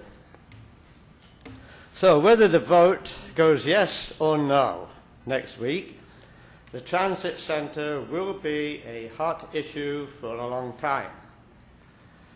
When Ms. McGuinness said a few weeks ago, we need more facts, I was very relieved to learn that someone had been listening to me. So let's get more facts. The facts as I understand them lead me to conclude that the Troy-Birmingham Transit Centre is nothing more than an excuse to spend taxpayer money. I've made a copy of my comments, which I gave to the city clerk. If any member of council wishes to study them and challenge me or just discuss it with me, I would be very happy to welcome that. But will you also challenge the management to produce some facts? Like how many Troy residents use the current station on an average day, a month, or year? Is it 15? Is it 5, 2? Maybe some days when no Troy residents use this facility? We need these facts, and I haven't heard these. Why are we planning this station while the Woodward Corridor is still being considered? We don't need 2 lines. We don't even have enough passengers for 1. Why did it take 10 years for the city to move on this? Where did this scheme originate, and who stands to benefit? You are our representatives. We want you to ask these questions of management, not just bring management's schemes and proposals to us and expect us to swallow them. Okay, regarding the tax increase, the whole world is in a very serious crisis, and it's not going to go away very soon. And we all realize that. Whether we are losing the big fancy house that we couldn't afford in the first place, or have we lost the job we thought was going to last for a lifetime, or maybe it's just getting the 1% interest on our meager savings, we have all been affected, and we understand. We also understand that you can't spend your way out of debt as the federal government seems to be doing. If the residents of Troy vote in favor of this tax increase next week, it will be because they're concerned for their city, not because of the threats and intimidation that you have allowed the management to present. Thank you, Mr. I've got more, Savage. but I'm sorry I'm out of time. Thank you. Next, we'll hear from Sandy Burgess. Madam Mayor and members of City Council, I'm grateful to be alive today. Just after 3 p.m. on Monday, February 8th, my 2008 Ford Taurus was struck by another vehicle that ran a red light at the corner of Crooks and Long Lake Roads, causing my vehicle to spin into the middle of that busy intersection. Fortunately, no one in the other vehicle was injured, and I, too, was able to walk away, only slightly shaken, to be here tonight. I would like to give public thanks tonight to the Troy Police Department for the officers who responded almost immediately after a witness called 911. Their rapid response likely prevented further accidents because they immediately routed ongoing traffic away from the 2 stricken vehicles and the debris-littered pavement. They solicitously asked about the well-being of the vehicle occupants. Then they called a tow truck that came a few minutes later to clear the scene. And they interviewed witnesses and efficiently prepared a police report summarizing the accident for our insurance companies. There will be a special election on Tuesday, February 23rd. The polls will be open from 7 in the morning to 8 at night. And a yes vote will help to ensure that the Troy Police Department retains the resources it needs to respond rapidly to emergencies. I will be voting yes to support our public safety officers. I hope that everyone listening and watching tonight will vote yes as well. You may not know when you will ever need their help, but believe me, when their fast action can save your life, you'll realize that the work they do is priceless. Thank you. Thank you. Before the next speaker, David Gorska, I'm going to call the next 5. Tony Cruz, Donald Chang, Christine Hill, Ed Spillers, and Tom Krent. Good evening, Mr. Gorska. Good evening, Madam Mayor, and respected members of City Council. Many of, I think I know everybody up here, including the Z-Man, and Ms. Bloom, who I've known for quite a few years. I, as many of you know, was the elected prosecutor for 12 years, but I also, some of you probably don't know, was also a councilman for the city of Royal Oak for 3 years. I do. I know what you're going through. I know city budgets. I know the impact on revenue sharing, the decline in the property tax value base.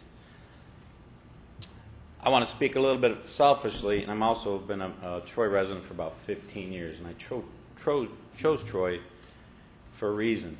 It's a great place to live, work, and raise a family, and that's why I chose here out of all the cities or CVTs in Oakland County. But I also know the importance of your jobs and the importance of the police department and the personnel that carry out those vital and important functions to protect our citizens.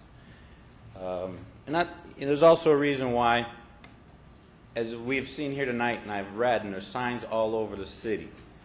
For instance, why Sports Illustrated ranked the city of Troy as a sports city. Why somebody's getting accolades from the Parks and Recs division, and why there are so many phenomenal awards just for the Troy Library.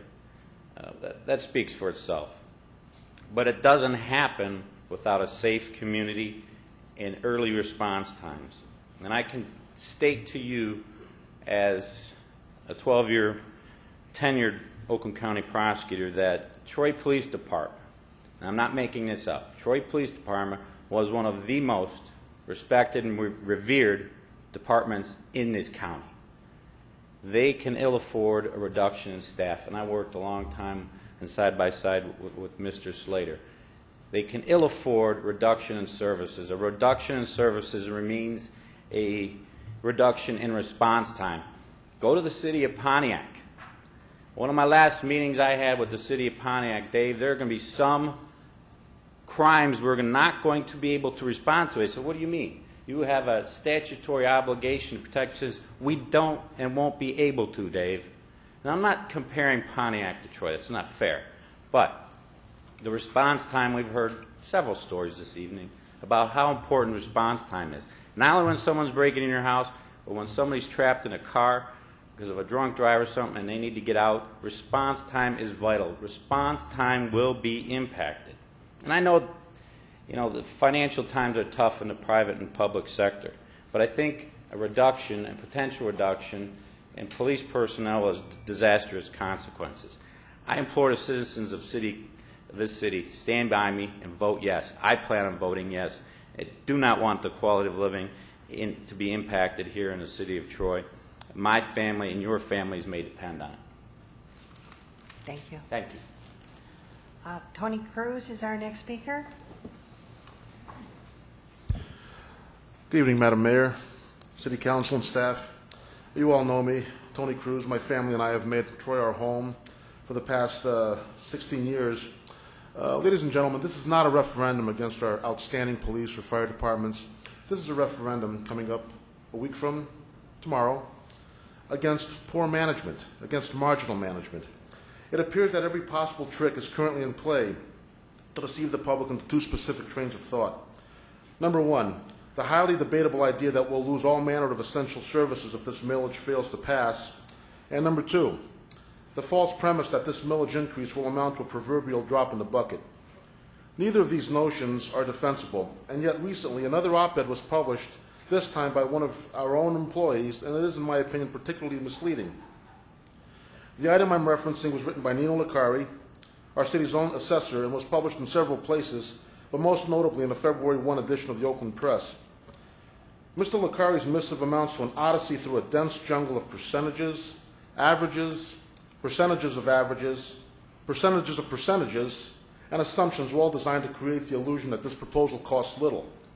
His sleight of hand is the comparison of tax years rather than taxes. Any financial attorney can tell you that the only honest way to describe a change such as the proposed 1.9 mil escalation is to employ a principle called ceteris paribus, which translated from the Latin means with other things the same. In other words, the only fair evaluation of what this millage increase really means is to apply it to a property value and show the difference it makes within the same year. For example, in a home with a taxable value of $275,000, a fairly typical value in the city, by the way, a 1.9 mil increase means the homeowner will pay $522.50 more than he or she is currently paying. Even the owner of a more modest home with a taxable value of, say, $120K stands to pay $228 more under this proposal.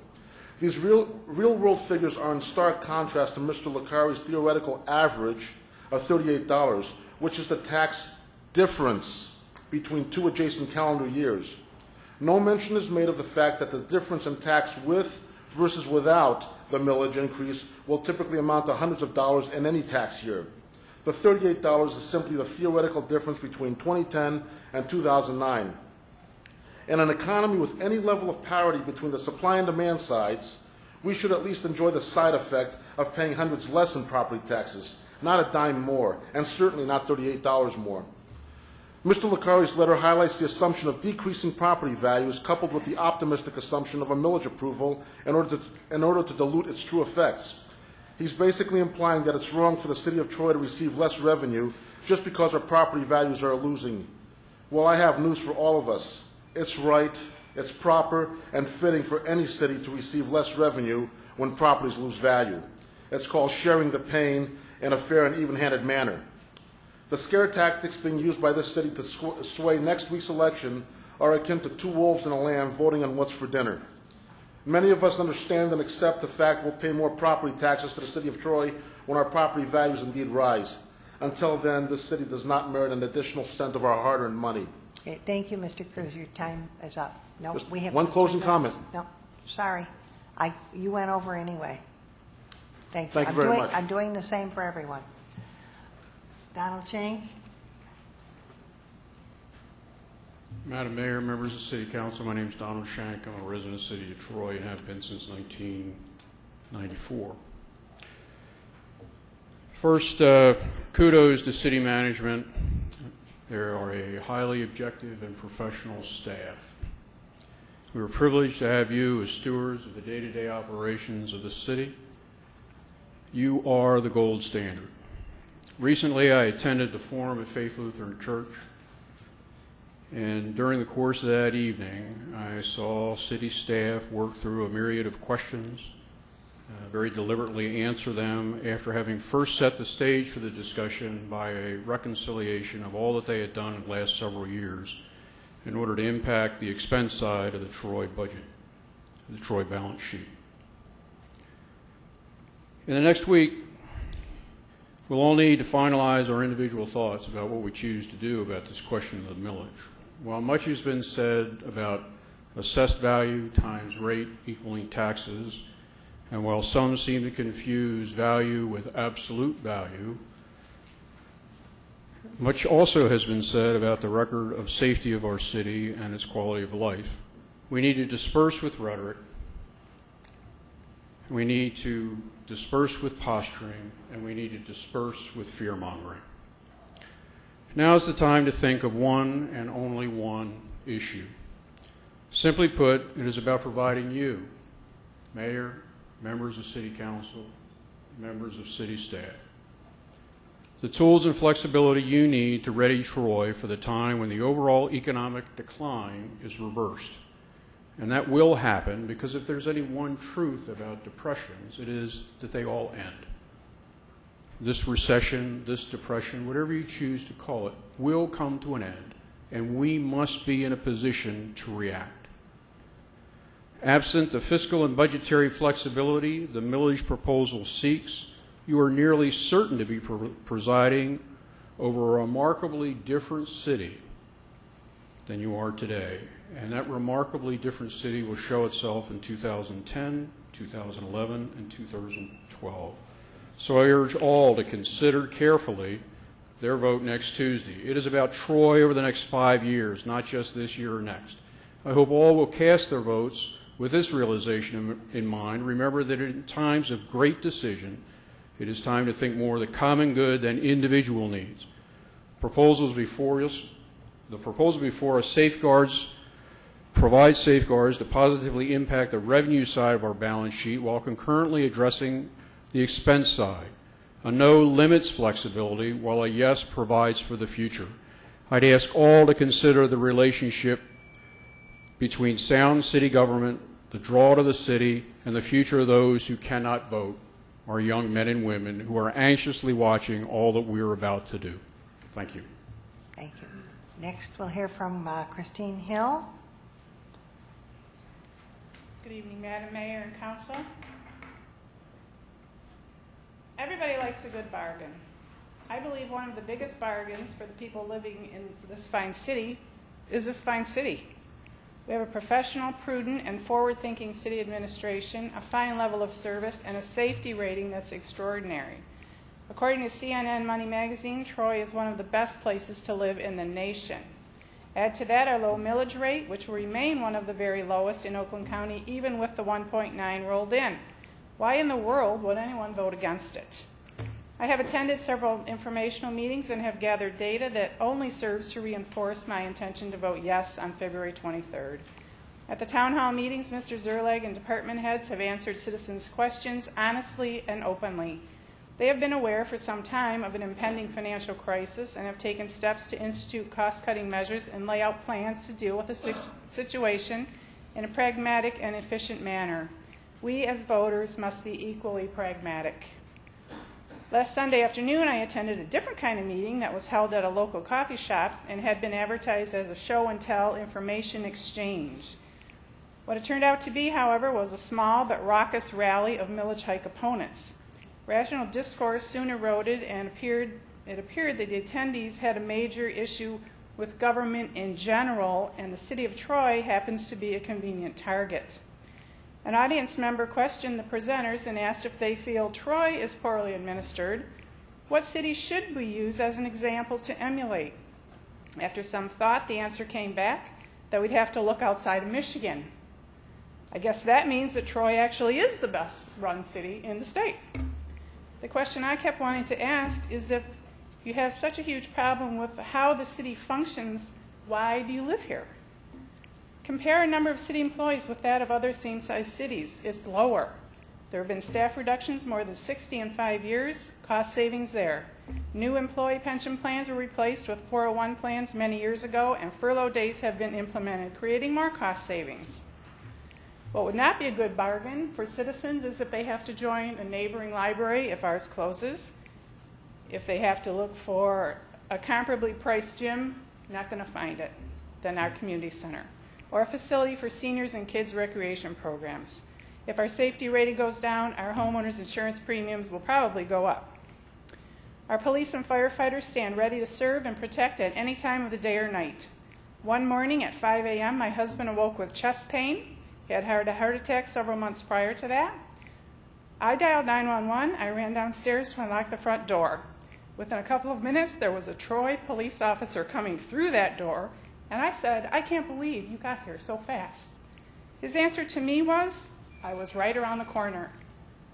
If I have a problem at my house or anybody else has an emergency at their house, I'd like to know there is still a Troy cop right around the corner. Please join me in voting yes on February 23rd. This millage hike is crucial, and it's a good bargain for all of us. Thank you. Before the next come up, Mr. Spillers, I'm going to call the next group of people, okay? Linda Kaima, John Witt, Bill Calker, and Bob Redmond. Go ahead, Mr. Spillers. Thank you, Council. Just wanted to mention something that has absolutely nothing to do with the proposed millage on February 23rd, and that's the Troy Birmingham Transit Multimodal Transit Center, which is our greatest opportunity for jobs and sustainable economic growth in this region. And Troy now can be a leader in facilitating that. And just to throw out a couple of facts, almost 95% of it is federally funded through federal grants. Not alone that we have to pay back, it's money that we never have to pay back to the federal government.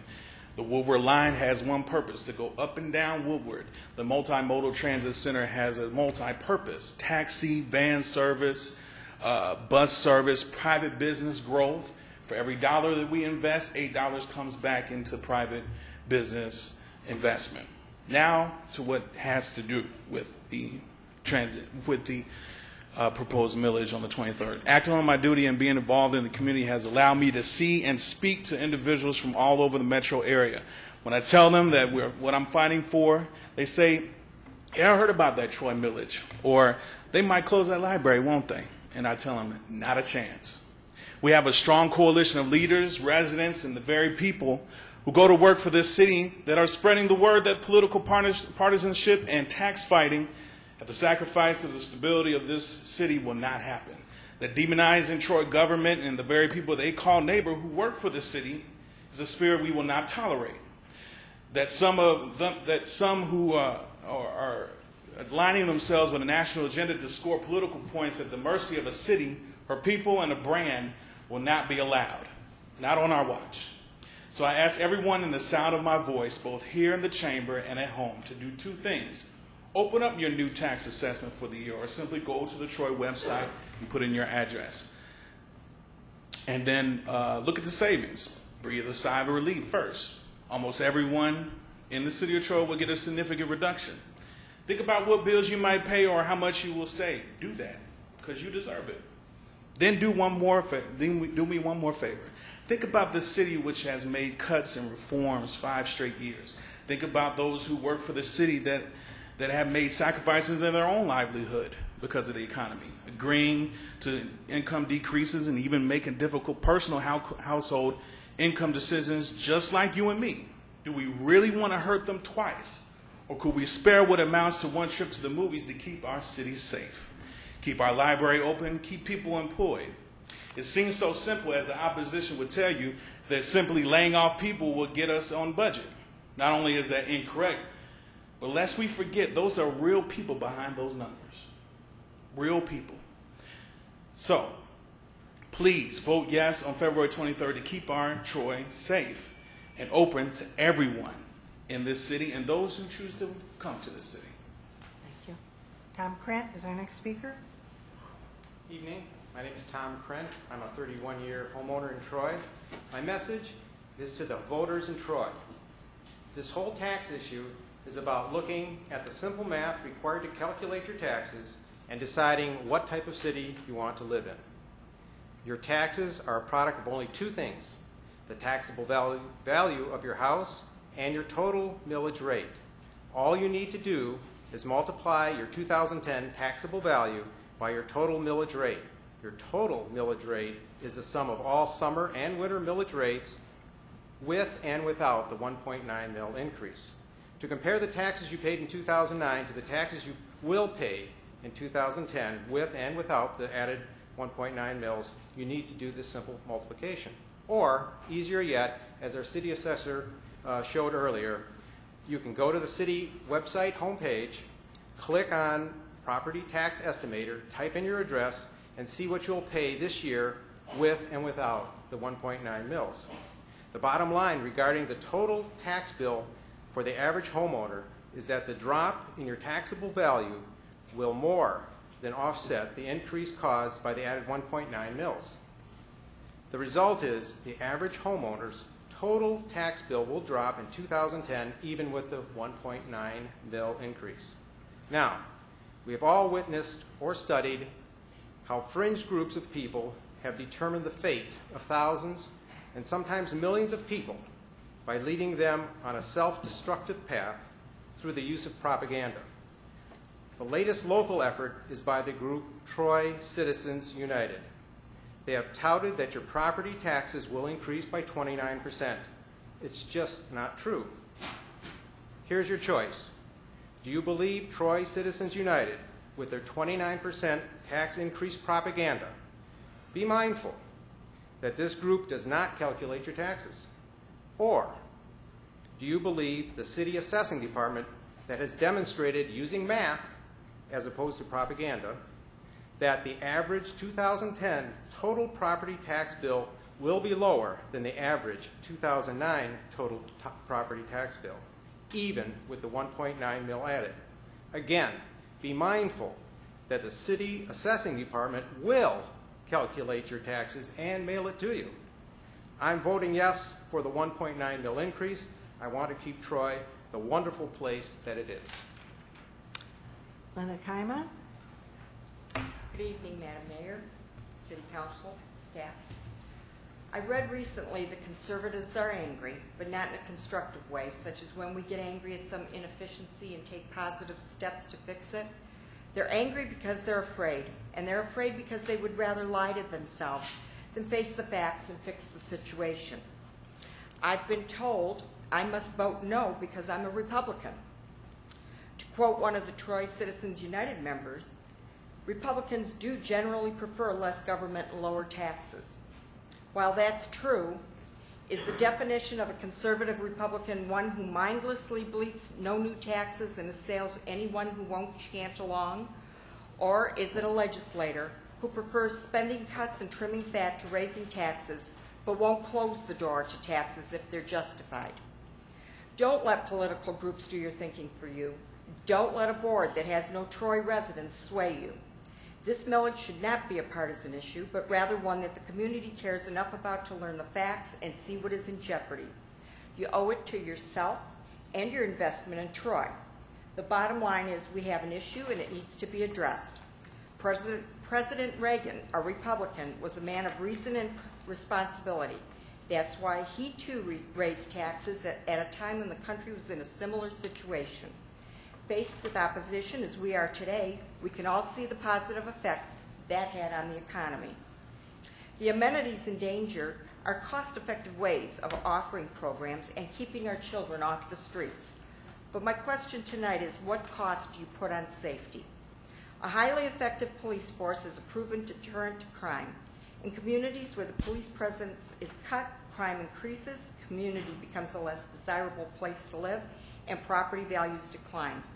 Adequate police patrols on the roads mean a quicker response to emergencies. Maintaining a strong road patrol presence enhances safety for the community in multiple ways. Drunken drivers sharing the roads with your family are apprehended and potential crashes and injuries prevented. Did you know that if our fire department is jeopardized, so is the ISO rating? That means your homeowner's insurance will likely rise. I want to read a post from a retiree.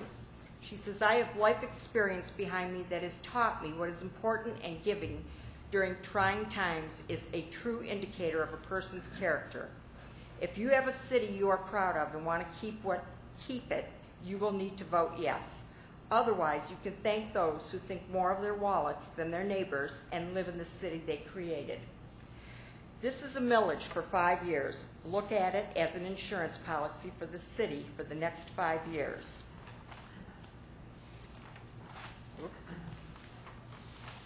The city of Troy has been there for its citizens for over 50 years. Don't let her down now. She's been there during the good times. Be there for her when she needs you. The only logical thing to do is vote yes. Thank you. John Witt. Good evening, Mayor and Council. I'm a big believer in the power of numbers. And here are the pertinent numbers regarding the proposed tax increase on the ballot next Tuesday. Percentage tax increase, 29% for every single taxpayer in the city. Amount of the tax increase in the first 5 years alone, $40 million. Number of other metropolitan Detroit communities seeking a 29% general operating increase, 0. Troy is the only one. Now you can go all over the metro area and you're not going to find another community seeking a 29% general fund increase. Annual compensation for City Manager John Zerlag, who, let me add, gets 6.5 weeks of vacation annually to run a consulting business, over $220,000 per year. Defined benefit rate for city employees, up to 2.8, 87% higher than public school teachers. Guaranteed annual defined contribution amount for city employees, 10 to 13%, one of, if not the highest, in the entire state of Michigan. Average monthly health care contribution by city employees, $85 or less. Unpaid sick time paid in cash by the city in 2009, almost $1 million in cash. Amount spent to tear up the perfectly well-functioning Rochester-Big Beaver intersection, $2.6 million. Amount set aside by the city to construct the transit center to nowhere, $1.5 million. Ongoing operations costs of the transit center to nowhere, likely millions. Amount of money left sitting in reserve funds for trails, civic center improvements, new parks, and brownfield redevelopment, over $5 million. Average annual loss at Sanctuary Lake Golf Course, over $700,000. These numbers speak for themselves. I know one councilwoman has said that the case is irrefutable. I agree. It is irrefutable for a no vote next Tuesday. It is irrefutable as the city has not gotten its own house in order and is expecting the taxpayers to bail them out because the city refuses to make the tough decisions to make ends meet. The city has not made the kind of tough decisions that the thousands of Troy residents who are unemployed have had to make, and the thousands more who have had to take true pay cuts have had to make. By the way, those residents who have taken true pay cuts are not taking furlough days, but rather are working 10 or 12-hour days. And unlike much of the city staff here tonight, they are not getting comp time for working past regular business hours. The city has also not made the type of tough decisions that so many of our businesses have had to make to stay afloat in this current tough economic climate. The 29% tax increase will not only hurt our residents, but it will also hurt our businesses. The tax increase will raise the cost of doing business in Troy and will result in fewer jobs for our residents. Let me be clear. Any true business advocate would strongly oppose this tax increase. So not only is the case against this proposed tax increase clear, so are the negative consequences that it will have on our community. $40 million taken away from our families and businesses to support an overspending city who will not make the tough decisions. Our residents have a choice. They can either pay a 29% tax increase to a city who refuses to get its own costs in order, or we can take a stand and say enough is enough. Make the tough choices and live within your means like our families and businesses have. To me, the answer is clear, and I urge my fellow residents to join me in voting no next Tuesday. Bill Cowper is our next speaker. Mayor, Council, and citizens, thank you for the opportunity to address you. I've been a 32-year resident in Troy. Since that time, this body has 12 times reduced taxes, reduced my millage rate. They bumped it a couple times, but overall it went from 15 down to 9.28. How could they do that and still deliver the best rated services in Michigan? How can we be the safest city? How can we have the best library? How can we have the best road services and claim that it's bad management? It can't happen. We have the best value for money in the state of Michigan by far. There is no other city that's better. We heard one other individual talk about that. It's a city where my kids learned how to research papers at the library. They learned about the natural world at the Nature Center. They learned how to teamwork, and they learned how to get along and how to try to win playing soccer on the soccer fields that are supported by the Parks and Rec programs. Many other basketball programs, the other Parks and Rec programs, all of those really are at risk. I've looked at the numbers. I also believe in the numbers. When we have the lowest millage rate, we have the highest rated services, that does not mean we have bad management. My taxes will be less next year, even with the millage, than they were last year. That's the only number that's important to me. I don't really care. And even if it went up a little bit, I do not want to have the legacy to leave to this city that they lose the opportunity that my kids had to become wonderful young adults. Vote yes on this millage. It is a real crisis. The city has done a lot already. They have done it when all the other cities are paying higher millages. We've had this lower millage. They need it now. We need to step up to the plate, make sure our heritage is remain the city of tomorrow today. Vote yes. Thank you. Bob Bredman. Good evening, Mayor, members of Council. My name is Bob Bredman. I am a Troy resident, but tonight I'm here speaking as the president of the Troy Command Officers Association. As you may know, just one of our members has been very active in his efforts to convince voters to vote no on the ballot proposal to increase the millage. Though he's entitled to his opinion, we certainly disagree with it. I want to make it very clear that his statement in no way represents the opinion of the Troy Command Officers Association. In fact, the Troy Command Officers Association applauds City Council and City Management for your efforts to engage citizens, government, and employees in a partnership to identify and implement solutions to the budgetary problems facing this city. When citizens drive around the city and see those no signs with the 29% on them, I ask that they remember one thing. That is, 29% represents the number of fewer command officers we have running this police department than we had in 2008. Not the size of the tax increase alleged by the no supporters.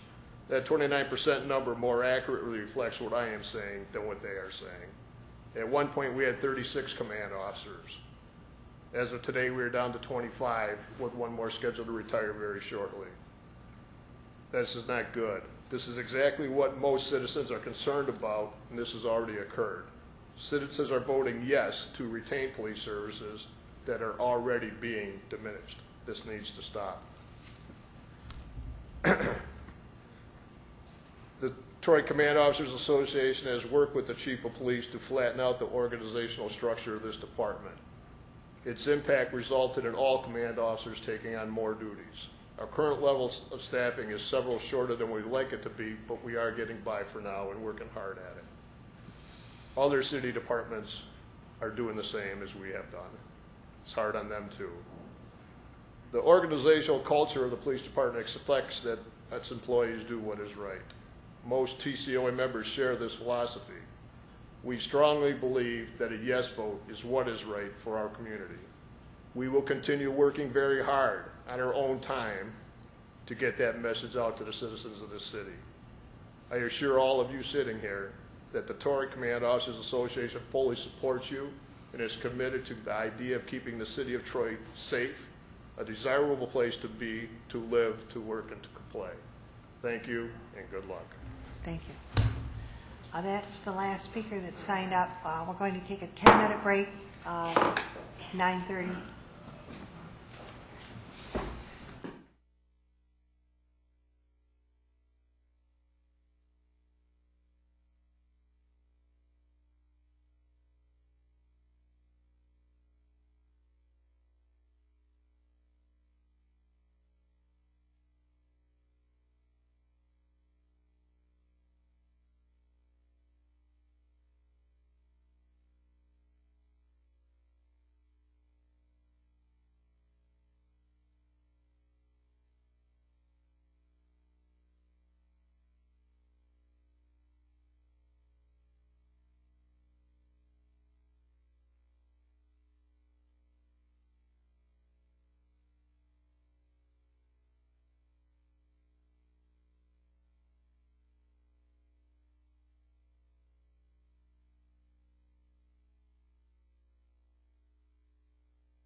Okay, we're back after the break. That concluded those that signed up on public comment. Is there anyone that we missed?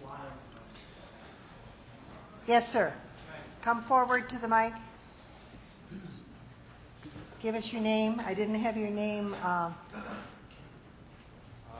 My name is Aditya Rangaswamy. I actually came here today as an observer, but after hearing a few things, I thought I'd come up here and address all of you.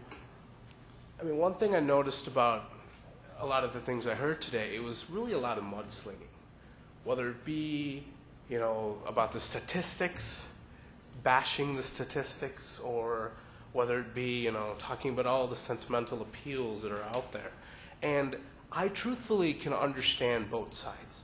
They both have some sort of point, whether it be the statistic or it be the sentimental appeal. But what I'm not understanding is, especially for those who talk about the 29% statistic and how bad it is when they mention their, I guess, alternative ways to save money. It's like I can see that being thrown out there, whether it be a wasteful spending for a road, apparently, or a wasteful spending for this or that.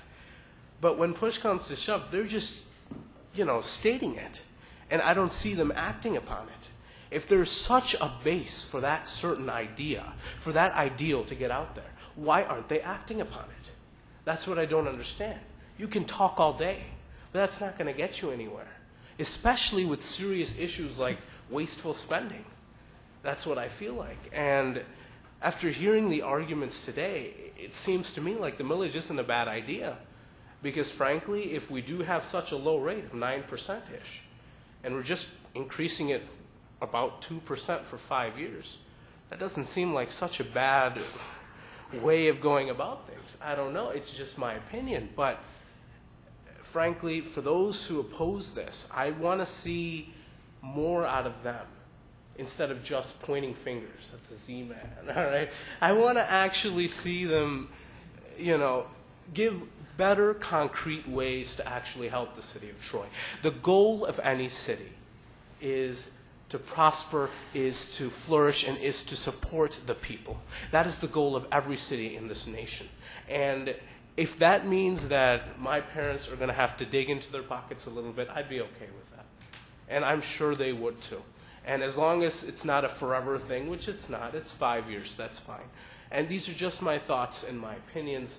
But, I mean, for those who say there are other ways to save this money, I'm truthfully not seeing it, because if we truthfully have a 9% and we're getting so much done, we're doing something right. I have to agree with that point. So I mean, these are my opinions, and this is what I believe. Thank you. Thank you. Audrey Zambrowski. Thank you, Mayor Nett.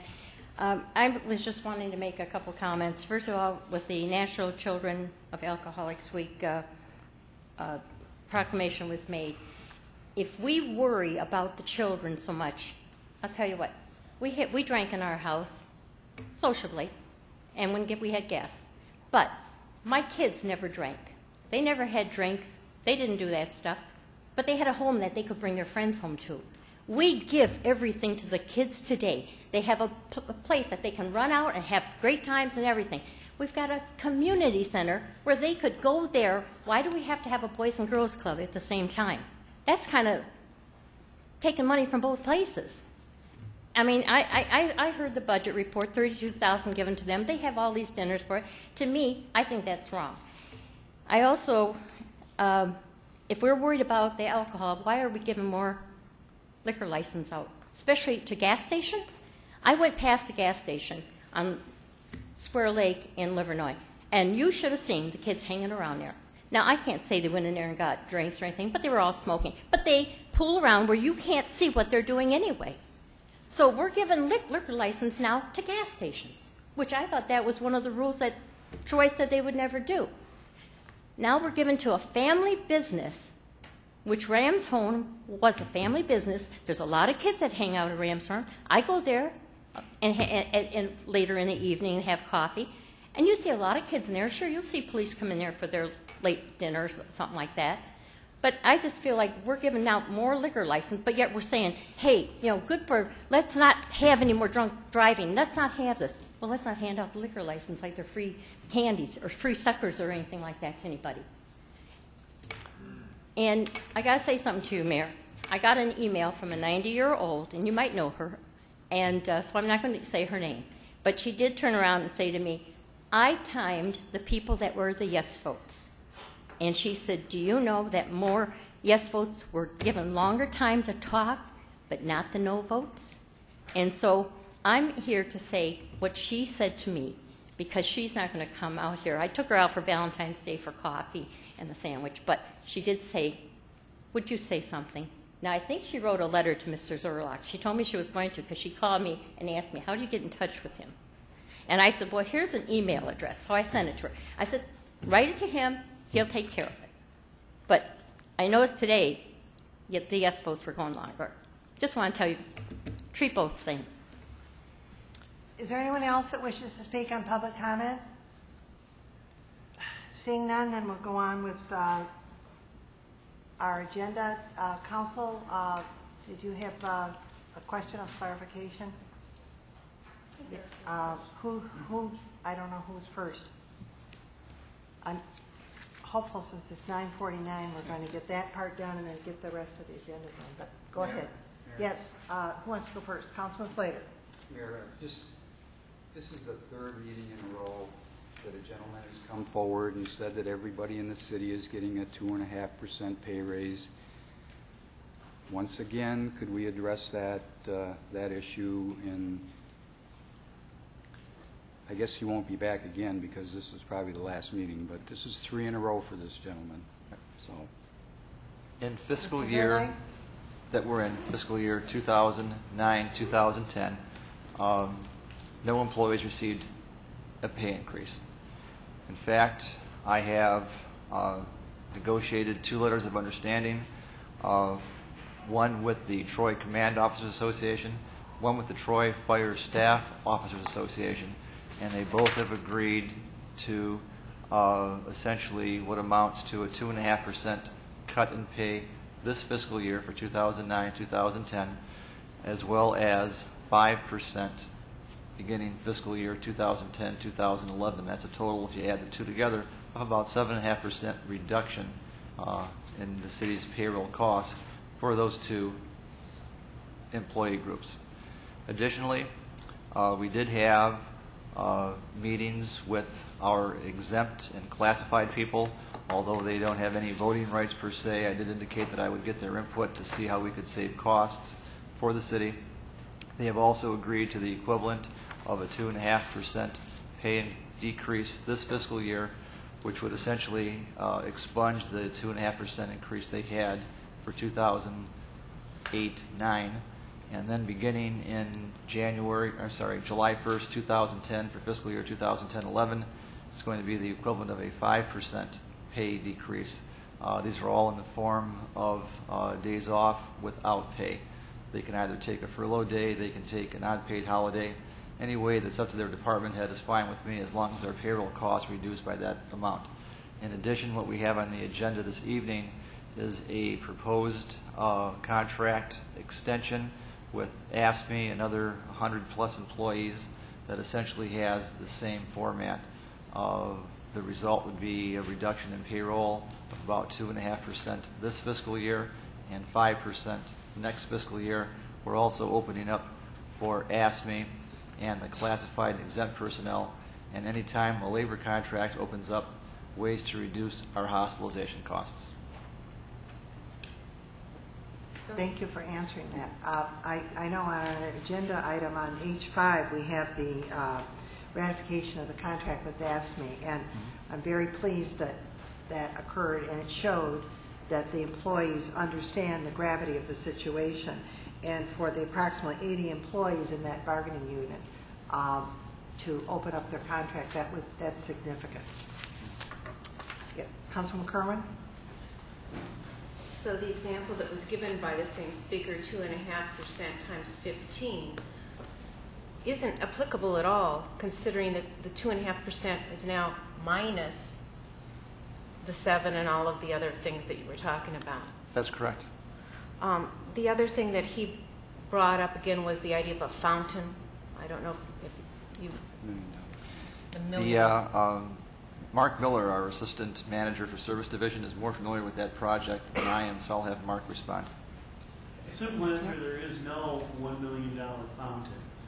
There is a stormwater detention basin aerator, which was purchased by a developer who built the condos, which was removed when construction occurred. It's being stored at the Public Works building and will be reinstalled after winter and then start aerating the pond. So there is no $1 million fountain. Councilman Howard and then Councilwoman Beltramini. Okay. I just wanted to clarify, because I did take notes when Paul Beck was speaking, and he mentioned 2008-2009 fiscal year, and I remember that. I don't know if the number is correct, but I do remember there being an increase in salary during that fiscal period. Again, it depends on the group of employees, but I remember the issue at the table in June of 09, if I'm not mistaken, or is that June of 08? Excuse me, June of 08 was the non-union employees, because we did have a lot of back and forth, and of course this was before Mr. Zerlag was back. It was when your predecessor was the city manager, but I don't think that that is a mischaracterization. What he was doing with that, as my understanding, was saying that unless you roll that back, this is what's going to be the cost. I'm not making his argument, but what I'm saying is that I believe his premise, the 2008-2009 fiscal year, is correct, but certainly please correct me if I'm wrong. Okay, I will. By having the employees in the exempt and classified service that were subject to the 2.5% salary increase in fiscal year 2008-9, by having them essentially take a reduction in their pay to the equivalent of about 4 hours per pay period, the amount of income they will receive will be less than 2008 to 2009. So there will not be any roll-up costs for those two groups. But actually what I'm trying to do is ascertain whether his premise is correct. In the 2008 and 2009 fiscal year, was there an increase in salary? In 2008-2009 fiscal year, there was an increase in salary that was essentially reduced in 2009 and 2010, and will be reduced further in 2010-2011. Now, this reduction that you referred to, this is in furlough days. Is that what you're referring to? It'll either be, I gave the employees through their department head essentially a choice. They could either just take a straight reduction in their pay and not have to worry about taking days off without pay at that point. They could have a schedule of so many days off without pay. It could be a holiday that they currently receive. I know some employees want to do that. Essentially, for an example, we do get off Thanksgiving and the day after Thanksgiving with pay. They can make 2 of those days unpaid, if you will. The only concern I have is that by the end of this fiscal year, all the employees would have essentially a reduction in their pay of about 2.5% in terms of what they take home. In the next fiscal year, there'd be another reduction of about 5%.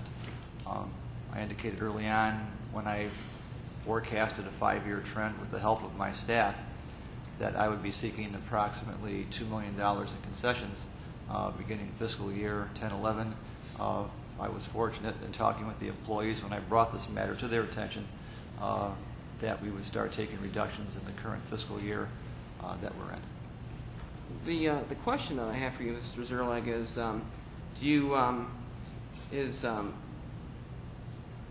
I guess the part that I don't understand is the lack of direction and the amount of discretion that you're giving insofar as how those cost reductions are achieved, and whether there is some reluctance on your part to take an approach that would be a direct salary reduction or direct benefit reduction as opposed to even entertaining furloughs. Speaking personally, I took a direct salary reduction. I just authorized, I got another payroll payroll sheet and said, take 5% off this, and I took care of myself in that fashion. That was an option that some employees have as well. My primary concern was not so much to have a rigid reduction in someone's pay, but to work with the employee, because the primary concern from my perspective, what has salience is an actual savings to the city. And so because the start of this fiscal year, it would either be in the form of, again, they could take a straight reduction in their pay, like I did, or they could keep their same rate of pay and take days off without pay. Many are doing that. Or take days that are currently slated for paid holidays and have them be unpaid. Another thing that we kicked around was essentially to close City Hall at various points along the way. A benefit in doing that is that you'd also have a savings in utility billing. If we were closed every Friday, the first Friday of every month, that would be about 12% or 5% of all the work days. That would be a 5% savings in payroll. I did not want to do that, even though there'd also be an associated savings in utility costs, because that would be a reduction in service, because we'd essentially be closed to the public. I wanted to have it fashioned so that if someone did take a time off without pay, two things happened. The function was still being performed essentially by someone else, and number two, it could not create an overtime situation. Otherwise, we'd defeat the purpose. The concern I have with furlough versus pay reduction is if you have staff that are coming at 5% less often than they used to, then you're essentially looking at a 5% reduction in service, and that's it. But I do appreciate your setting the record straight insofar as your pay is concerned. Okay. Councilwoman Beltramini? A couple of things, and like Councilman Slater's concern, we've talked about the $38 million that this increase over time could bring to the city if your projections on taxable value are correct. And one of the speakers said, well, that's 35,000 parcels, divide 38 million by that, and so it's not $38 or whatever. So I would like Mr. Lamorato to clarify that. And the extra voted millage that's on our tax bill, that's the zoo millage? Is that what that is? I guess maybe Nino knows. I think it is. Good evening again. Again, it's not simple math for the total tax calculation. While you can take rate times value, come up with the average, about 40% of the houses are going to see a savings greater than the $38. That means you basically have to spread the $38 over the remaining 60%. There are several homes in Troy that will see it. Even if they pass the millage, we'll see a reduction in their city taxes straight up. I mean, their reduction in taxable value can approach 25 to 40%. So it's not just $38 times, and actually I think he said 25,000 houses, there's 27,000 houses. It doesn't work out that clean. The $38 on the average residential house combined with the average commercial industrial assessment is going to generate about $9 million in the first year. It's not straight up math. There's many factors involved there. And as far as the extra voted millage, that was for the community colleges, and that's for operation for them.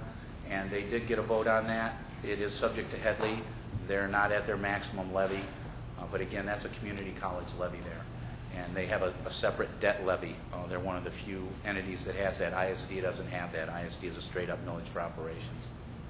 So as our proposed 1.9 mil increase would bring approximately $9 million and change the first year, but because the taxable value goes down every year, at least for the next 5 predictable years, because taxable value always lags the economy anyway, it's going to produce less and less. Yes, each year. I've heard Mr. Lamorato give this speech several times in the last couple of weeks, and because the taxable value is decreasing over the 5 years, it actually generates about $37.7 million.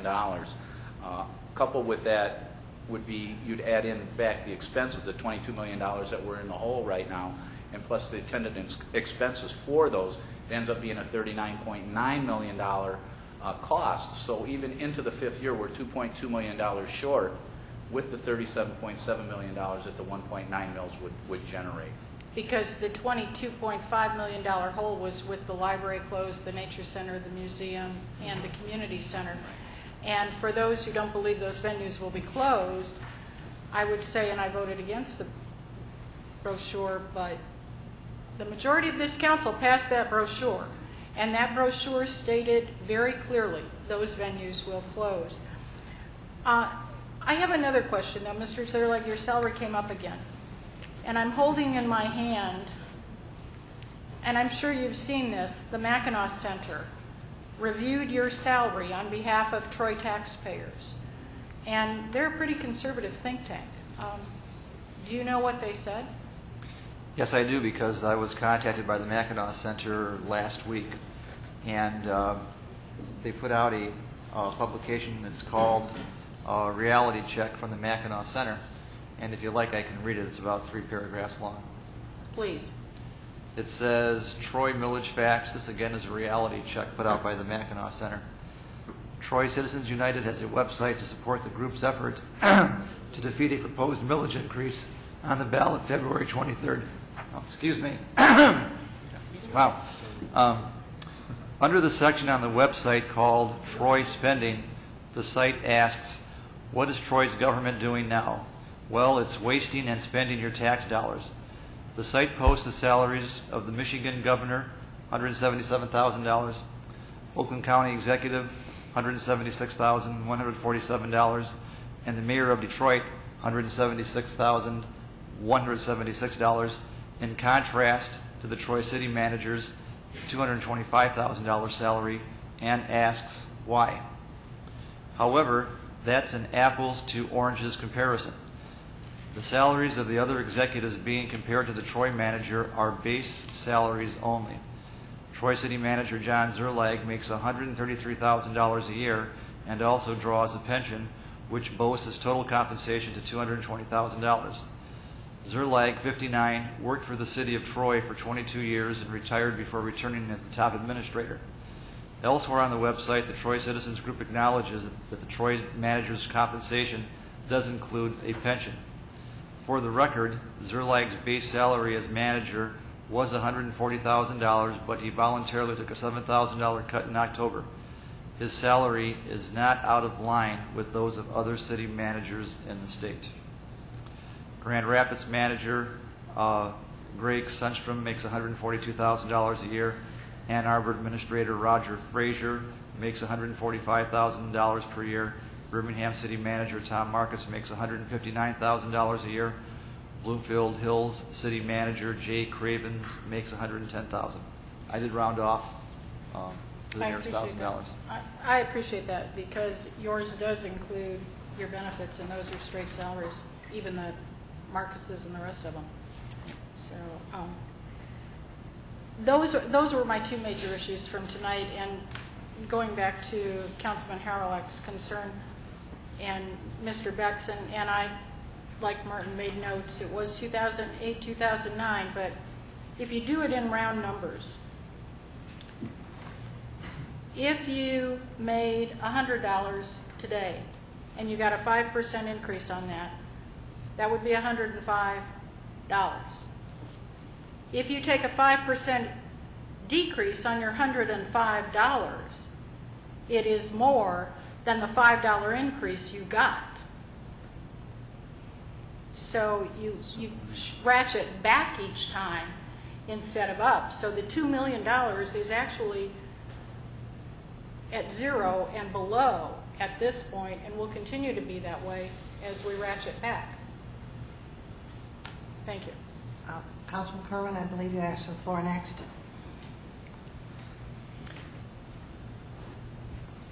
One of the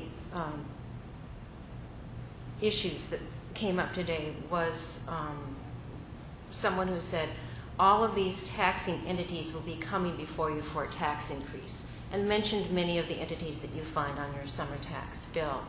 just for a point of fact, with Proposition A, school districts could no longer ask for additional operational revenue. That can't happen. That's against the law. That's just a point of fact.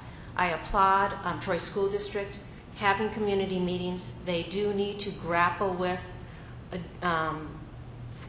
sustainability the same way as we do. We recognize, and I think it's come out over and over and over again, we cannot simply cut our way to sustainability for the 5 years. We can do cuts, and many have been recommended. We can regionalize, and many ways have been recommended. And we can also go to our community on behalf of our community. Sometimes tonight I heard references to they, those employees, and so on. These employees are often our neighbors. The overwhelming majority of our employees are community members. They are our friends, and they are our neighbors. Would you care to comment? Mr. Zerler? Yes. I agree that with what you had mentioned, Councilwoman, and it's about 60% of all of our employees are residents in Troy.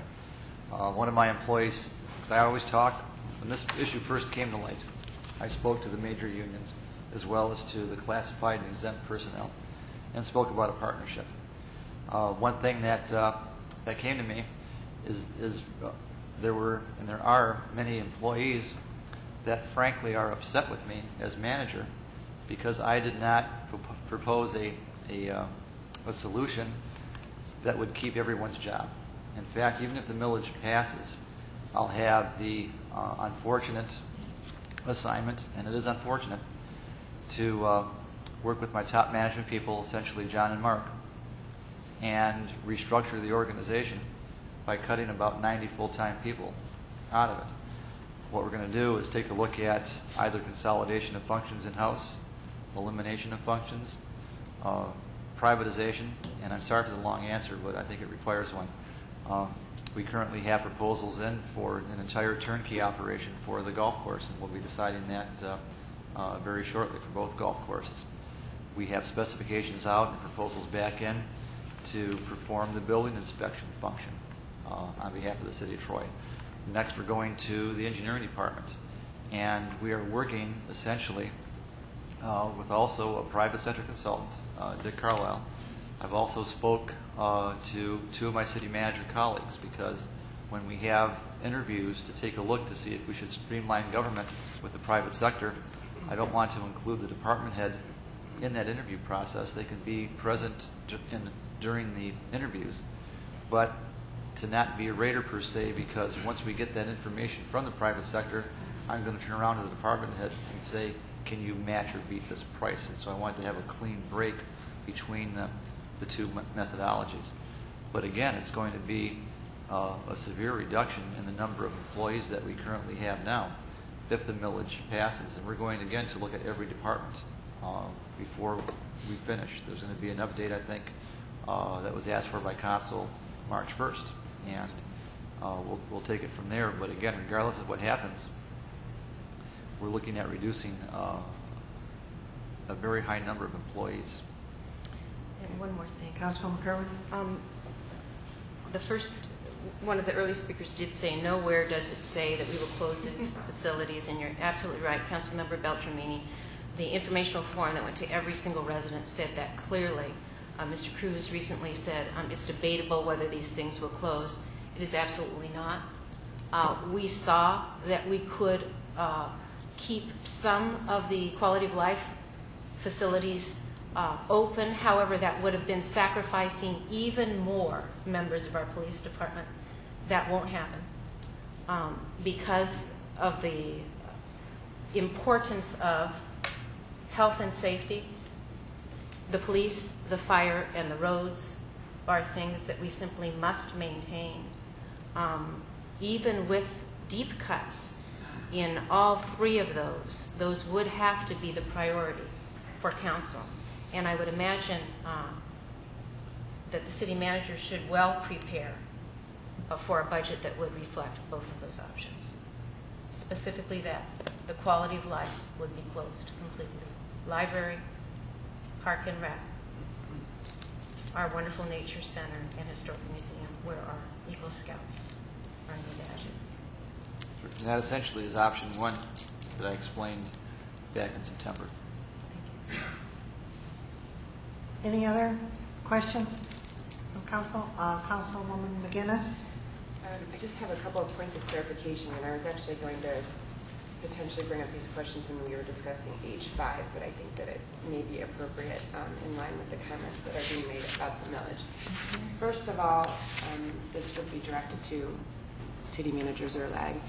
In terms of the negotiations that have been ongoing with the different unions within the city, it's my understanding, and I know you've gone over this several times, but just for clarification, it's my understanding that these are obviously negotiations, the contracts were not up.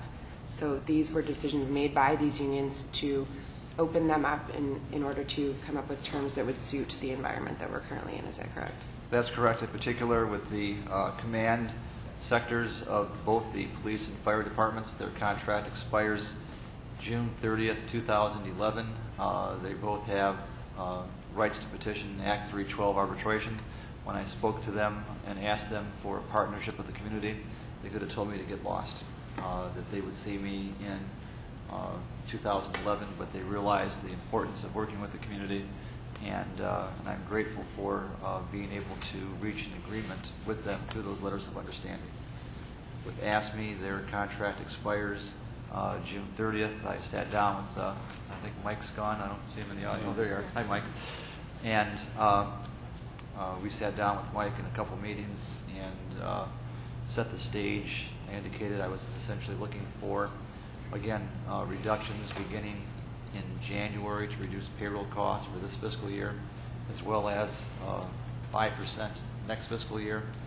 I did indicate that it could be in the form of days off without pay, and but again, that's still a reduction in actual payroll that we have because the employee is not getting paid for that. We're going to, if you approve, that contract would be to essentially extend ASME's contract for another year. And in addition to the reduction in payroll, we're also going to negotiate, beginning in March or April, reductions to the employer's cost for health insurance. And that would be extrapolated or extended for all employee groups as contracts came up, as well as with the exempt and classified people beginning this July. And then in terms of ASME in particular, do we have a dollar amount at all that could be given as an average for us? I know we've been talking about, and I do want to say, at least as far back as I can remember in September, you were already giving direction in terms of how you hope these negotiations would go. So there was direction given, and I would say that a direct order in terms of all of the terms that you're seeking would not really be in the spirit of negotiation. So I'm seeing leadership from much further back, even than these discussions that we're having at the meetings in terms of what the outcome has been. But can you give us an actual average number? I'm sure it's not going to be to the penny here, but what 5% may look like in terms of ASME, I guess, because that's the one that we have the most specific information before us, just so we can make that clear and not really deal with the percentage averages. Yes, ma'am. In terms of the current fiscal year that we're in, fiscal year 2009-10, you should know that there was no salary increase for ASME July 1, 2009. We've negotiated a minus 2.5% for this fiscal year, and that equates to a reduction in payroll costs of $121,000 for this fiscal year compared to the previous fiscal year. And for July 1, 2010, it'll be a savings of about $244,000. And in terms of providing a level of service, I understand that the people that are currently making schedules and making sure that there are employees to satisfy all of the needs, those are still going to be the people that are in charge of creating the schedules and making sure that there are employees to satisfy all the needs, correct? That's correct. I was taking a hands-off approach in terms of the methodology to take days off without pay. As long as we were able to effect a reduction in payroll, That was my primary concern. So the bottom line is that the bottom line will actually be reduced, and we have people that will be in control of making sure the level of service is going to remain the same. That's correct. And any time an employee takes off without pay, there will not be a causal factor of overtime created. Otherwise, that employee could not take that time off that day. Thank you. Mayor? Other questions? Mayor? Councilman Howard? Yes, Mr. Zerlak. Are you planning to, or do you think you may need to, are you planning to, or do you think you may lay off any AFSCME employees in the next 5 years? That would depend on the outcome of the millage election. If there is a millage election that passes, we're still going to take a look at privatizing various functions, and that could result in laying off employees in AFSCME. If the millage fails, there would be two things would happen essentially. At that point, there would not only be privatization, but I don't think I could privatize to the point where there'd be enough funding available to maintain a certain service. So then I'd start lopping off essentially services, and the result there would be about 1 out of 3 employees, not only in AFSCME but across the city, would be laid off if our projections are accurate. And is there any situation in which you would not protect the health and safety and welfare of the residents of Troy? In a philosophical sense, no. In a manpower sense, I don't know. It depends on the level of service that we have. In terms of, I'd say, I'll start off with the police department. We have approximately, I think last year we had 86,000 calls for service. And I'm not sure how many of those calls were essentially life safety calls. But if we got to a point where we had to reduce our workforce in the police department by 30% or 33%, there could well be times when we could not cover emergencies that would happen in tandem with each other. So although I'd like to say philosophically that I will always do my best to protect the health, safety, and welfare of the residents I'm charged to protect, if we have a budget that has essentially a third less people in all of our departments, and some of those are health, safety, welfare departments, I may not be able to respond in a timely fashion or have my employees respond in a timely fashion to an emergency.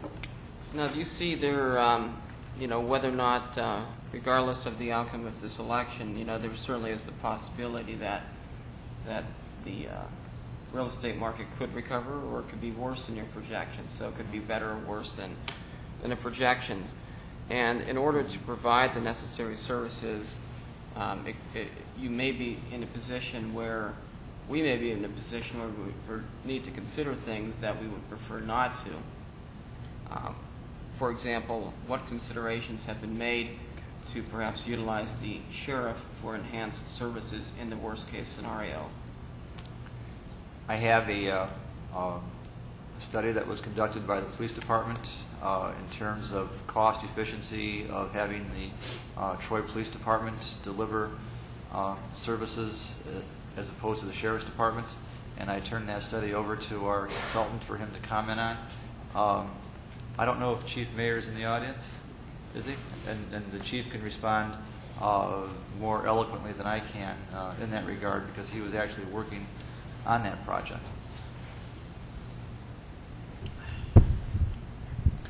Is the question, have we looked into the efficiencies they have in the Sheriff's Department patrol the city of Troy, sir? No. Actually, my question was, in the worst-case scenario, if we were in a position where we wanted to provide high-quality police services, what investigation had been done insofar as utilizing them for enhancement of the services while continuing to have a local force, or what other options there would be so that we wouldn't be in the situation that none of us want to be in. As far as enhancement, we didn't investigate them enhancing our services. We've got a good partnership with the Sheriff's Department, and if we needed something from them, I'm confident they're always there when we need them. What I provided to Mr. Zerlak was a cost comparison by position, comparing the cost of a deputy to the cost of a police officer, sergeant to sergeant, and lieutenant to lieutenant. Based on that, the Sheriff's Department costs appeared, to my non-accounting mind, to be really similar to what the Troy costs were. In some ways, we were more efficient. And when you talk about the quality services, we did a comparison based upon our last citizens satisfaction survey, which was 98%, to their last citizens survey in Rochester Hills, which is the community we tend to be compared to, and they were ranked 77% for citizens satisfaction. So I don't know if I'm answering your question directly. I haven't directly investigated having them enhance our service. Well, one of the discussions that has been brought to the table regarding the mill levy is that we may be in a position of reducing police services, and I am not one at all to advocate not having a Troy Police Department, because I think we have, I think what we can deliver in house is going to be the best quality product. My issue is that if there is that cut, what the cost would be to utilize, or if it had been investigated, to enhance the services that we deliver with the Sheriff's Department. Okay, I can tell you, to try to directly answer your question, a apples-to-apples comparison, body to body, it appeared to be the same cost for the Sheriff's Department for the Troy Police Department. But so if you want to enhance, if we cut, say, 47 police department employees and 35 of them were police officers, to have 35 deputies come down there to assist us, the cost would at least be the same. I don't know if they would charge us more, because then they'd have to pay for their additional costs to supervise. Now, I guess that gets to, there are too many different possible outcomes, you know, to answer all the questions. But I just want to reiterate or ask you as well. You are committed to providing police protection to the best of your abilities. Is that correct? I'm proud to say that the men and women of the Troy Police Department are committed to providing the best service available with the resources we are given. I knew that was the answer. Thank you. Certainly. Are there any other council questions? Councilman Slater? Mayor, just as a follow-up to Martin's question on the public safety issue, if we did reduce ASME, wouldn't there be a reduction in our response to plowing streets, the 24-hour? Could you talk about that a little bit? Absolutely. Again, we enjoy we being the residents of Troy and businesses enjoy what we call the 24-hour protocol, which means that after there's a 4-inch snowfall, 24 hours after the stoppage of that snowfall, all of our 300-plus miles of streets are plowed. And that's like plowing streets from here past Mackinac City. In fact, our protocol is so good that we actually subsidize Oakland County Road Commission, because their protocol is that is to plow I-75 essentially, and the rest of the streets, when they get around to them, is when they'll be plowed. And we have many major streets in Troy that are under the jurisdiction of Oakland County. A lot of residents don't realize that, but what we did contractually and with approval of this governing body was to have a subsidy so that our own employees could maintain county roads in the city of Troy for our 24-hour protocol, because residents really don't care if they live off Adams Road or Quinder Road. If it's a city road or a county road, they just want to make sure the street is plowed. Plus, there's a better response time for police and fire personnel on a road that's plowed than on a road that's not plowed. I'm sorry, one more follow-up to Martin's. The contract, the new contract with ASME, yes, does not guarantee ASME that you will not lay off any ASME employees. Is that correct? There's no guarantees of layoffs. The number of personnel is what's called the management right, and we have the right, regardless of what's contained in the labor agreement, to lay off personnel. Any others? Councilwoman Kerman? Just an observation, just a point. Surely it would be challenging for any of the emergency vehicles to get through when snow is in the subdivisions as they're trying to come. The second thing that you had mentioned, Mr. Zerlak, was when things are in tandem. So if calls came in different parts of the city at the same time in snowy conditions, best intention would be to get there as quickly as possible, but those challenges would really be difficult. Oh, of course. Especially if there was a snowfall like we had out east.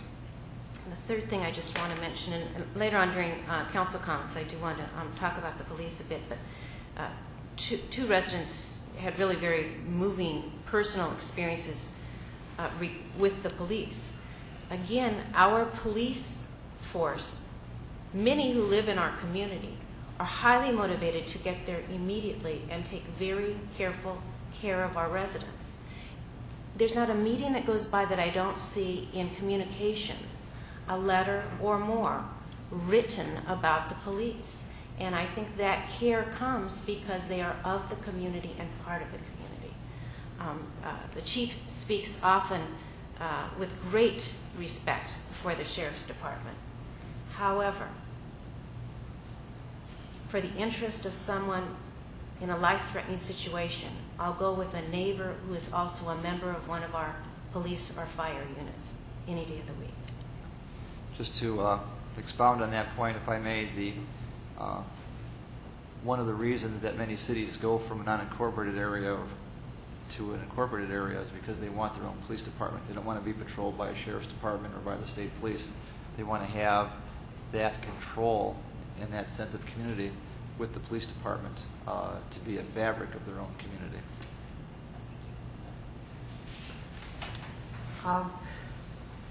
I just have one comment. I listened very carefully to all the questions and the comments by members of the community through all our meetings and the council members.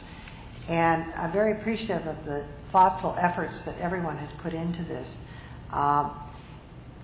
And I think that in a difficult situation, which people did not expect to occur, but when we started receiving information detailed back in September, for 5 months we have been taking input, putting information out there, dealing with the matters that are there up front.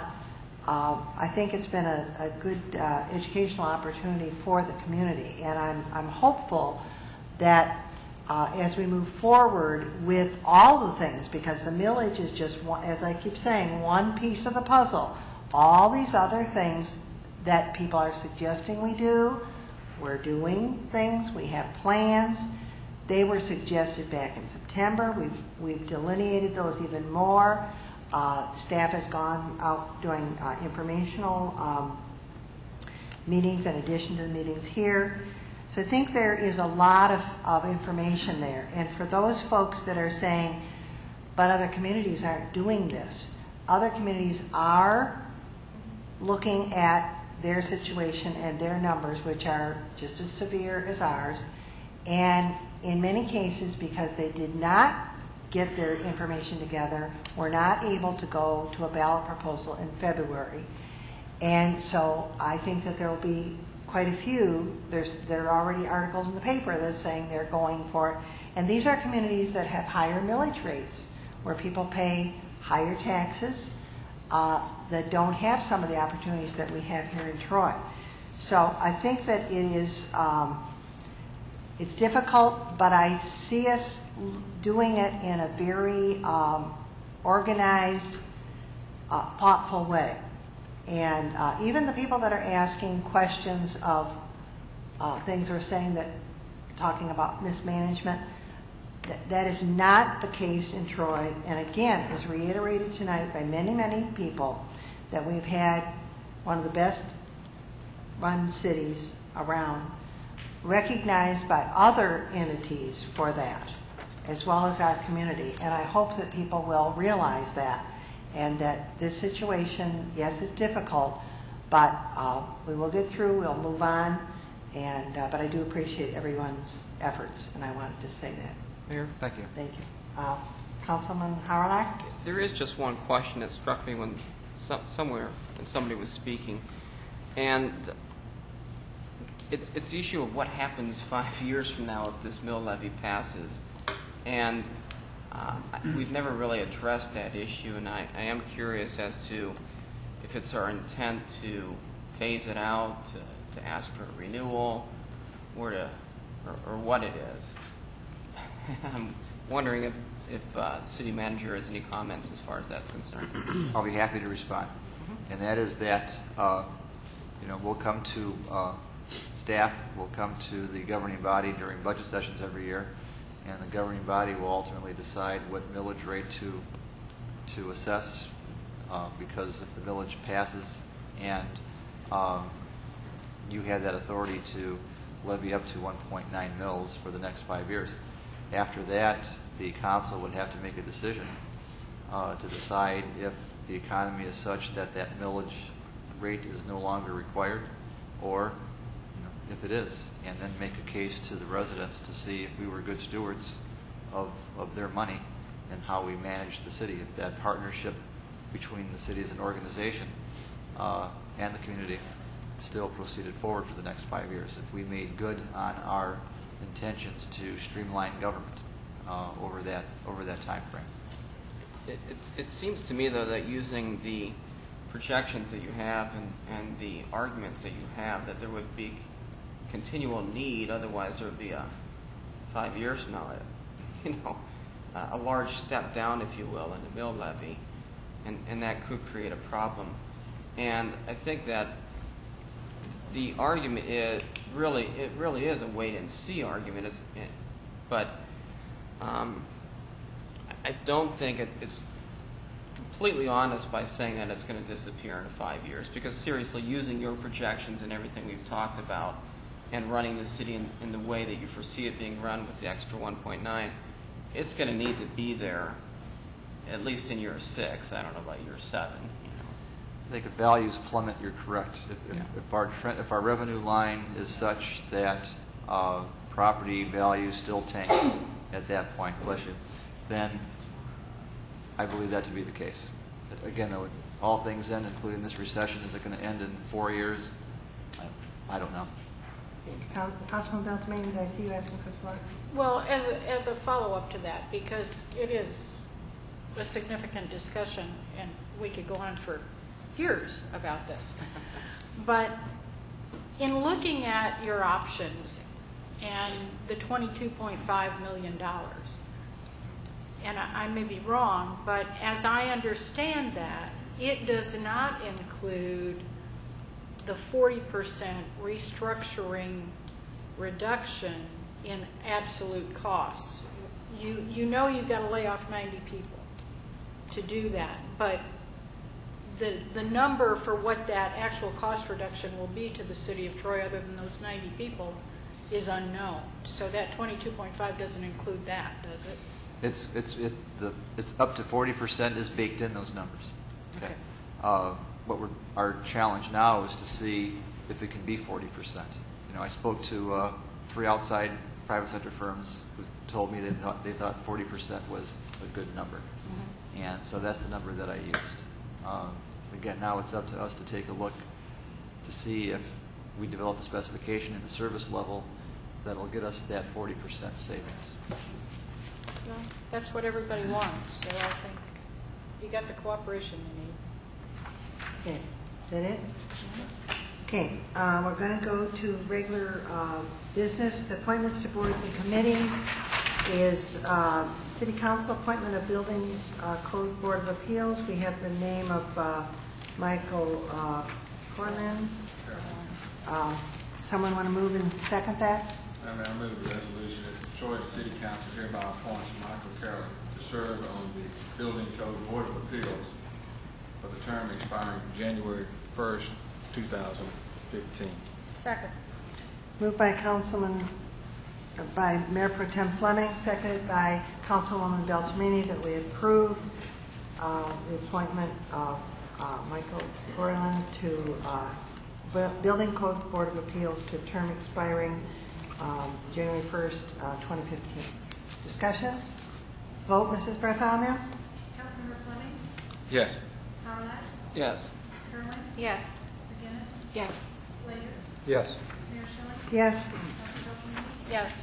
Motion passes. Nominations to board, appointments to boards and committees. We have the Building Code Board of Appeals. Madam Mayor? Mayor Pro Tem Fleming. Yes, I've had several conversations with a qualified resident who advised me he has completed an application for this Building Code Board of Appeals. He has mailed it in. Unfortunately, speaking with the city clerk's office, we don't have that application. I spoke with them again today, and if it does not arrive in the mail tomorrow, I'll get a new application and hand deliver it. And I apologize for this because it should have been done already, but we'll get it done. Okay, thank you. H3, the Police Department Computer Room Environmental Controls. Madam Mayor, Councilwoman Beltrame.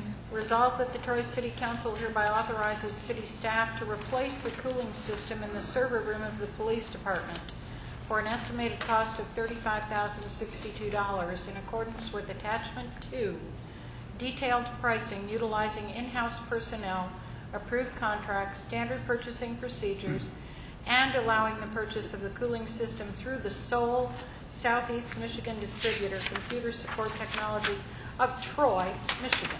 Support. Moved by Councilwoman Beltramini, seconded by Mayor Pro Tem Fleming, that we approve the resolution as printed in red. Discussion? Vote, Mrs. Bartholomew? Yes. Yes. Yes. Yes. Yes. Yes. Yes. Motion passes. H4 is the preliminary site condominium approval for Hidden Park Site Condominium, south of Long Lake Road, west side of John R. Road, Section 14, R1C. Mr. Matney? You talking to me, Madam Mayor? I'm sorry. I'm like on the days here today with all this. I'm sorry. I'm not Alamazzi, but I I'm on apologize. I'm giving you a new job. Multitasking. Madam Mayor, I'm prepared to make a presentation this evening, but given the time, if you'd like to forego the presentation and have me answer questions, I'm more than happy to do that as well. Council, have questions? No. I apologize. Not a problem, Madam Mayor. We do have some questions. Okay, Councilman Kerwin has one. I wondered if you could respond. There was a question about trees marked and unmarked, and when the plans were overlaid, and I'm looking on the screen at this point, that it would be difficult, in fact, to save some of those trees that hadn't been marked for removal. Would you respond to that, please? Yes.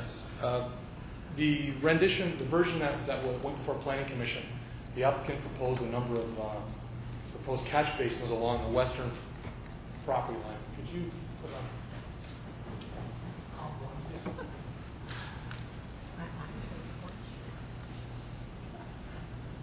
North is to the right. West is is up. Basically, along the western property line, when this application first went to Planning Commission, the applicant proposed a number of catch basins, basically along the property line. And there was a number of residents that went to the meeting, and the Planning Commission listened to the residents, basically expressed concern about the fact that if the catch basins were put along this property line, it would basically necessitate the elimination of all the trees along that property line. So what the applicant did was he met with representatives of the engineering department, and instead of proposing the catch basins here along the property line, they moved them to the east, closer to the rear of the the homes here, which that was done in an effort to save trees. What happened after that, Councilmember Kerwin, was that they gave us a rendition that still showed, it was basically an error, but still showed a number of trees that were to be removed here, but they fixed that problem, and now they clearly show that the potential for saving trees here along that property line. Thank you for addressing that. No problem. Thank you. Any other questions? Thank you. Would you like to move the resolution? Someone? Want to move the resolution then for the preliminary site condominium approval? Sure. Resolved that Troy City Council hereby approves the preliminary plat as submitted under Section 34.30.00 of the zoning ordinance, unplatted one-family residential development for the development of a one-family residential site condominium known as Hidden Park Site Condominium located south of Long Lake Road, west of John R. Road, including 30 home sites within the R1C zoning district, being 13.3 acres in size, subject to the following conditions. 1, the applicant shall provide a turnaround at the northern terminus of Louisa Drive. The turnaround shall be designed to accommodate emergency vehicles, turning movements as determined by the engineering department prior to final site condominium approval. Do we have a second? Second. Moved by Councilwoman Kerwin, seconded by Councilwoman Beltramini, that we approve the resolution as printed and read. Discussion? The vote, Mrs. Bartholomew? Councilmember Kerwin? Yes. McGinnis? Yes. Slater? Yes. Mayor Schilling? Yes. Councilmember Beltramini? Yes. Fleming? Yes. Horwath? Yes. Motion passes. Next, we have the ratification of the contract extension for the American Federation of State, County, and Municipal Employees, AFSCME, 2006 to 2011. I'd like to move the resolution. Resolved, the Troy City Council hereby ratifies a one-year extension of the 2006-2010 collective bargaining agreement between the City of Troy and AFSCME for the period July 1st, 2010 through June 30th, 2011, as presented, and hereby authorize the mayor and city clerk to execute the final agreement. Support. Moved by the chair, seconded by Councilwoman Kerwin. Discussion? Madam Mayor? Mayor Pro Tem Fleming. Yes, Mayor. This agreement to basically take wage reduction through 5% furlough days, I think is certainly a step in the right direction. I appreciate management and all the employees and the union involved, and thank you for doing that. However, I do think the prudent thing for this council to do, and I waited to bring this up for this resolution rather than earlier because I thought it was more appropriate, is to wait until after the millage vote, the 23rd, before finalizing a contract extension here. We'll be in a much better position, I think, more prudent, wise decision to determine what we need to do to save jobs in this city at our next meeting versus tonight. We talked about the quality of services and what we need to do and how we want to maintain all the services. We need these employees, as many as we can keep. We don't know what's going to happen on this millage vote, but we know the city's divided. I think most of the councils like me, we're just ready to get it over with and let's move on. We'll deal with what we have to deal with. But my concern is now ratifying this contract extension, not knowing really what budget we're going to have to work with for the next several years. We'll be in a better position at our next meeting than we are now. Maybe we can do this straightforward, no problem. But maybe we have to reconsider, maybe we have to rethink what we're doing. Because if this millage increase does not pass, we have some serious, serious work. And I know we've got a number of options on the table, but I'd just like to leave this one open for now. That's my opinion, and I'm just one thought. Further comments? Mayor? Councilman Slater? I'll respectfully disagree. I know AFSCME and management have worked extremely hard to try and show the citizens of Troy that they want to help, that they want to do something.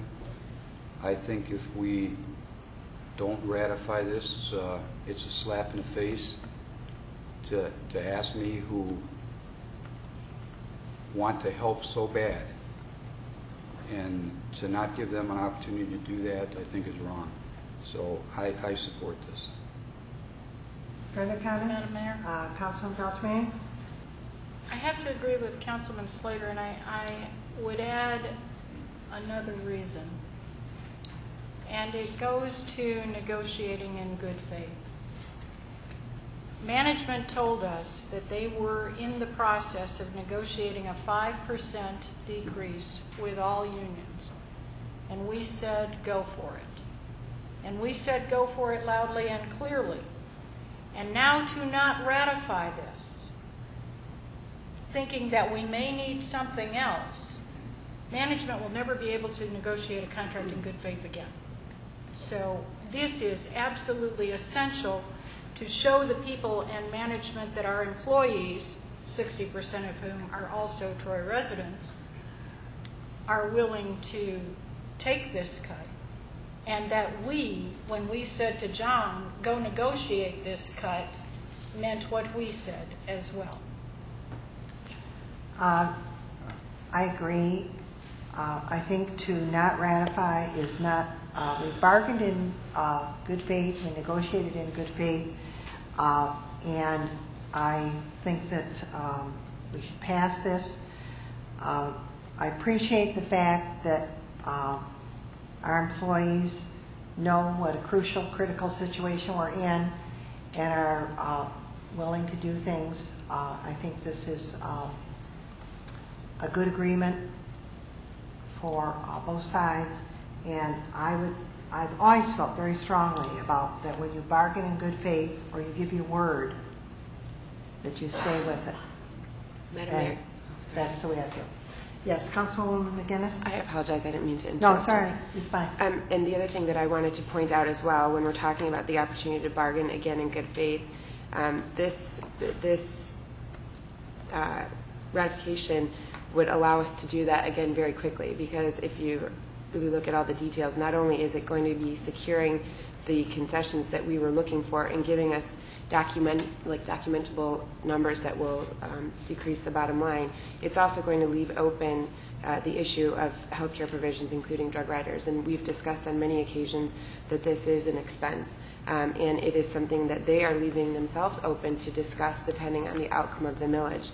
And that could carry a heavy weight depending on where we end up. So I think on so many levels it shows that there is a partnership between this union and the city management, and there will continue to be. It's not going to be locked down on every single possible provision in regards to the health care that can be negotiated at a later date. And I think it's very important that we carry through with what we've asked to be accomplished, and we had the opportunity to do that tonight. So I would support ratifying this.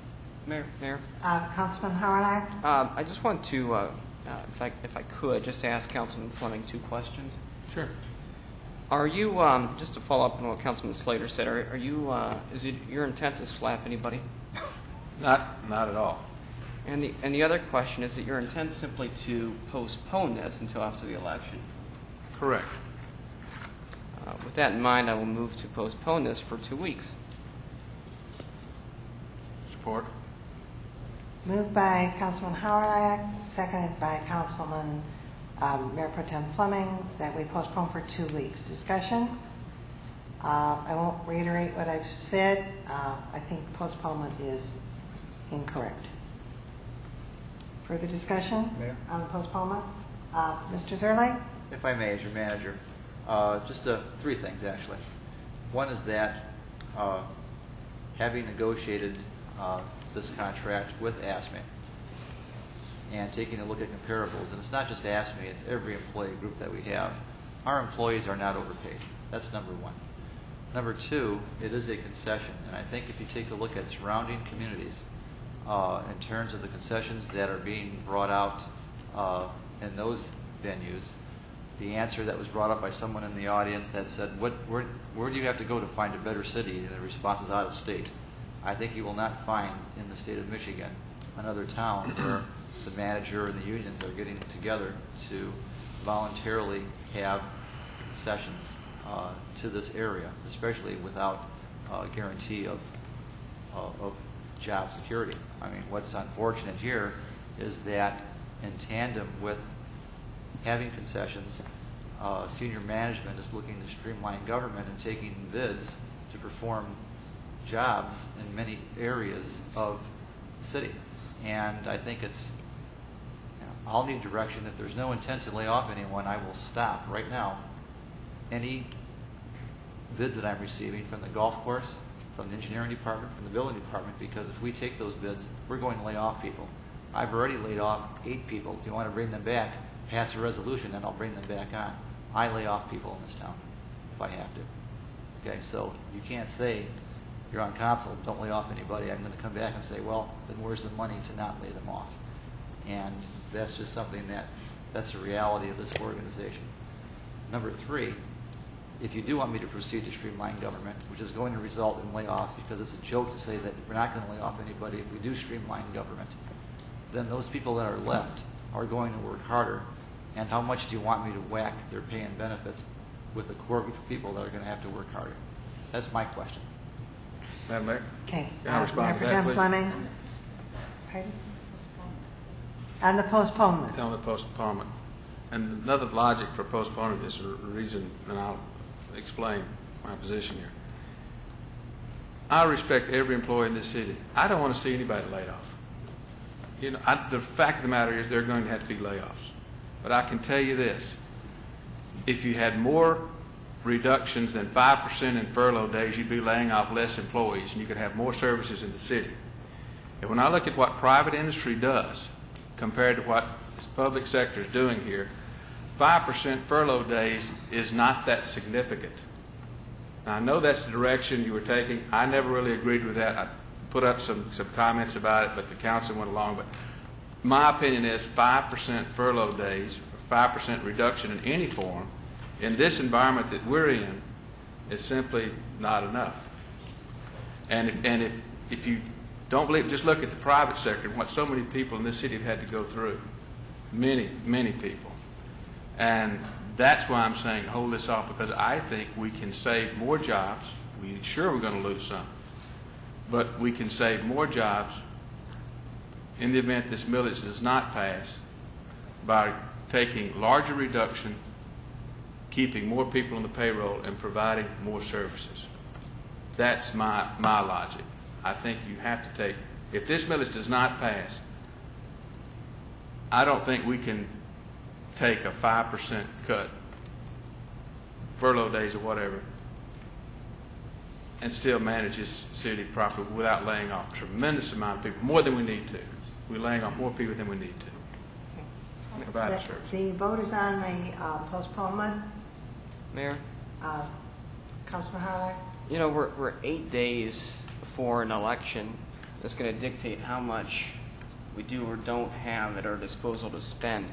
And the city manager has mentioned in the past that one of the benefits of having a February election is it assists in the budgeting process. And this is a contract that extends beyond 2010 fiscal year, which ends in about 4 months here. And without having the knowledge of what's going to happen next Tuesday, I don't see how it's fiscally responsible for me to commit monies beyond the current fiscal year. That you know, and we can debate that, but that's simply my concern. Okay. On the postponement, the vote, Mrs. Bartholomew? Councilmember McGinnis? No. Slater? No. Mayor Schilling? No. Councilmember Buckingham? No. Fleming? Yes. Howard? Yes. Kerwin? No. The vote on the ratification, Mrs. Bartholomew? Councilmember Slater? Yes. Mayor Schilling? Yes. Councilmember Buckingham? Yes. Fleming? No. Howard? No. Kerwin? Yes. McGinnis? Yes. Motion passes. Thank you. Thank you, Mike. H6, amendment of local site remediation revolving fund policy and the authorization to return 80% of the money in the LSRRF to the taxing jurisdictions. There's A and B in this resolution. I don't think we need to read it, but someone like to move it? Madam Mayor, I'll move Councilman Kerwin? both A and B, the amendment to local site remediation revolving fund policy, LSRRF, as written, and B, authorization to return 80% of the money in the LSRRF to taxing jurisdiction. Support. Moved by Councilwoman Kerwin, seconded by Mayor Pro Tem Fleming, that we approve Resolution A and B as printed. Mayor? Discussion? Councilman Howard? I move to separate. Support. Moved by Councilman Howard, seconded by Mayor Pro Tem Fleming that we separate. Discussion? The vote to separate, Mrs. Bartholomew? Mayor Shelley? Yes. Councilmember Beltramini? Yes. Fleming? Yes. Howard? Yes. Kerwin? Yes. McGinnis? Yes. Slater? Yes. Okay, then we'll vote on A. Mayor? Mrs. Bartholomew? Councilman Howard? Just a question for management. The memo, if I understand it correctly, said that we didn't foresee there being a need for the loans. And my question is, why, if that's the case, why don't we just get rid of the revolving loan fund? Is there an intent, or are we thinking maybe way down the road there may be use for this? Madam Mayor and Council, that's a two-part question. First, what we're finding is that for developers to utilize this, they need to be very sophisticated, and normally those are very large companies who have a team of environmental lawyers. And so therefore, we just don't really have developers coming to us who want to utilize this. Secondly, we need to have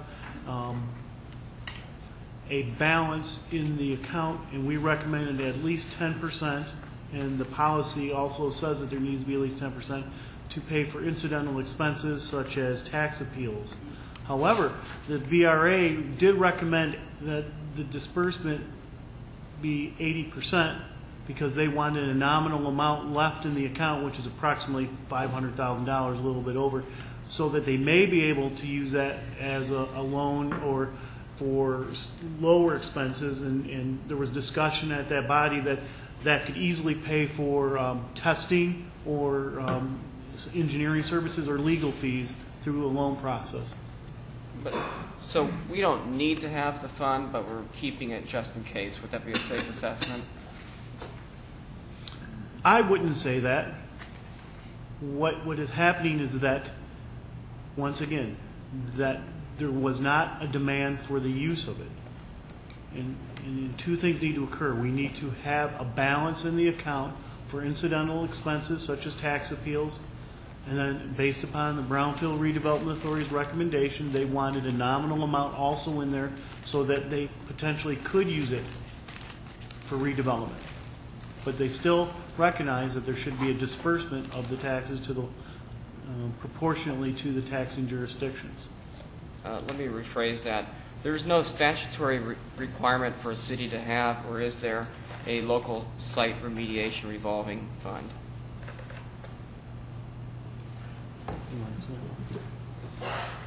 Mayor? Yes, Mrs. Bloom? I can probably address Councilman Howrleck's question. No, there is no requirement for an entity to have a local site remediation revolving fund. What we did have in the city of Troy was we had the Midtown Center project, and that provided to us some monies which are likely to be the only funding that we will have with our local site remediation revolving loan fund. And because that is primarily the only monies that will be available for future brownfield cleanup projects, it was our recommendation to keep at least 10%. The Brownfield Redevelopment Authority has suggested to keep 20%. Thank you, Ms. Bloom, for answering my question. Ready for the vote on A? Councilmember Beltramini? Yes. Fleming? Yes. Howard? No. Kerwin? Yes. McGinnis? Yes. Slater? Yes. Yes. And on B, Mrs. Bartholomew? Councilmember Fleming? Yes. Howard? Yes. Kerwin? Yes. McGinnis? Yes. Slater? Yes. Yes. Yes. Motion passes. On the consent agenda, are there any items the council wishes to have exempted? Seeing none, Councilman Beltrame? Resolved that Troy City Council hereby approves all items presented on the consent agenda as presented. Second. Moved by Councilman Beltrame, seconded by Councilwoman McGinnis. that we approve all the consent agenda items with this vote. Discussion? The vote, Mrs. Bartholomew? Yes. Yes. Yes. Yes. Yes? Yes. Yes. Motion passes. There are no other items to come before us, so we stand in adjournment. Well, I'm sorry. Oh, yes, I forgot. Boy, my second mistake tonight. Okay, council comments. Everybody gets an off night. Councilwoman Kerwin? Really, I was, last week, I was watching the late night news, and Kevin Dietz, one of our community members, did you happen to see this? Ran a story about our Troy police. And I don't know if anybody else besides Councilmember Beltramini happened to catch it, but really quite remarkable. Called in by one of our fine hotels, and the police were able to ascertain that there was a sting going on, a fraud operation, in which a couple folk were able to acquire credit card information and could have pursued really a great deal of crime. And I really wanted to commend the chief and his wonderful department, and I was hoping to ask a few questions about this. When was it on, Councilwoman Kerwin? Maybe last week or Wednesday, Thursday? Yeah, Wednesday, Thursday? just happened In to the happen news? upon it. I really want to give credit to your officers who pursued it and recognized in the room what was going on. I was wondering if you could share about your collaboration with FBI and all the other things that you've done. Sure, thanks for the opportunity. This was a major fraud operation like you outlined. It got covered on Channel 4 News through a pretty in-depth segment on the Defender segment. And what's odd about it is it came across as just a suspicious circumstance call from one of the hotels. They had a couple people check in, they used a credit card, didn't quite go through, they got nervous, they checked it the next day, it didn't look legitimate.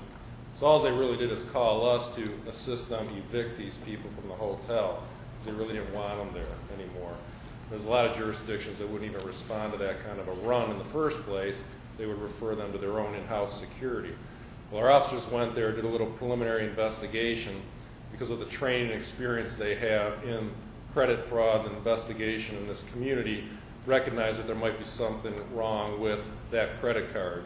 They followed up, found out, in fact, it was a counterfeit card, went to the room, and eventually discovered an entire counterfeiting operation there. A male and a female had set up, they had machines, they had computers set up where they were actually manufacturing fraudulent ID, fraudulent credit cards. They had done thousands and thousands of dollars of internet fraud from the room, and they had also victimized several of the local retail establishments. Recognize this as a significant operation because we have partnerships with our federal allies in the Secret Service and FBI. They called them in, and this ended up in a federal indictment against these two for a major counterfeiting operation. The female was in here out of California. The male was out of St. Clair Shores, and again, tens of thousands of dollars of fraud. A very good segment featuring that operation on Channel 4 News. What it also does, I think, I would argue, is that it's a crime prevention element and that it hardens the target for future quote-unquote bad guys. They know the resources and the potential to get caught and arrested and prosecuted are likely here, so hopefully they'll avoid coming to Troy with those kind of operations in the future.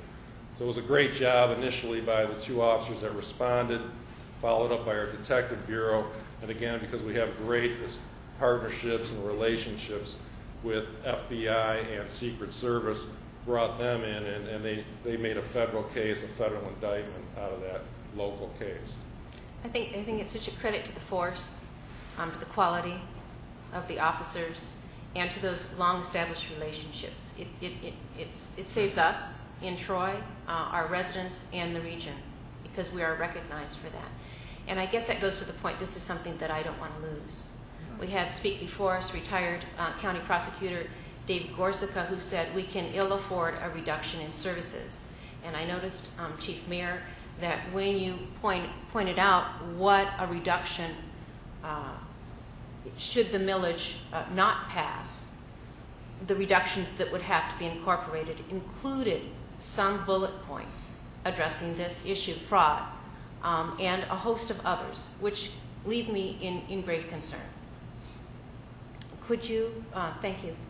I know that you had pointed out that in the event that funding is cut, that some of these things would be impacted. Thank you for asking. A lot of what we've looked at when we gave the 5-year plan to Mr. Zerlike based upon the budget we would have is we would lose a lot of the things that make Troy PD the special agency that it is. The training, the ability to assign officers to federal task force where they get the training they bring back here. The training section we have, we'd lose our surveillance unit, our directed patrol unit, our criminal information unit. It would have a direct impact on the quality of the policing services that we're able to give. The second point I wanted to bring up during comments is my concern about being a border city. We have an international border just to the south of us, not far away. And I know that you are very careful in the training regarding incidents having to do with that. What we've been able to do is we've been able to capitalize on, Captain Sherling talked about our partnerships and our longstanding relationships with the FBI and other federal agencies.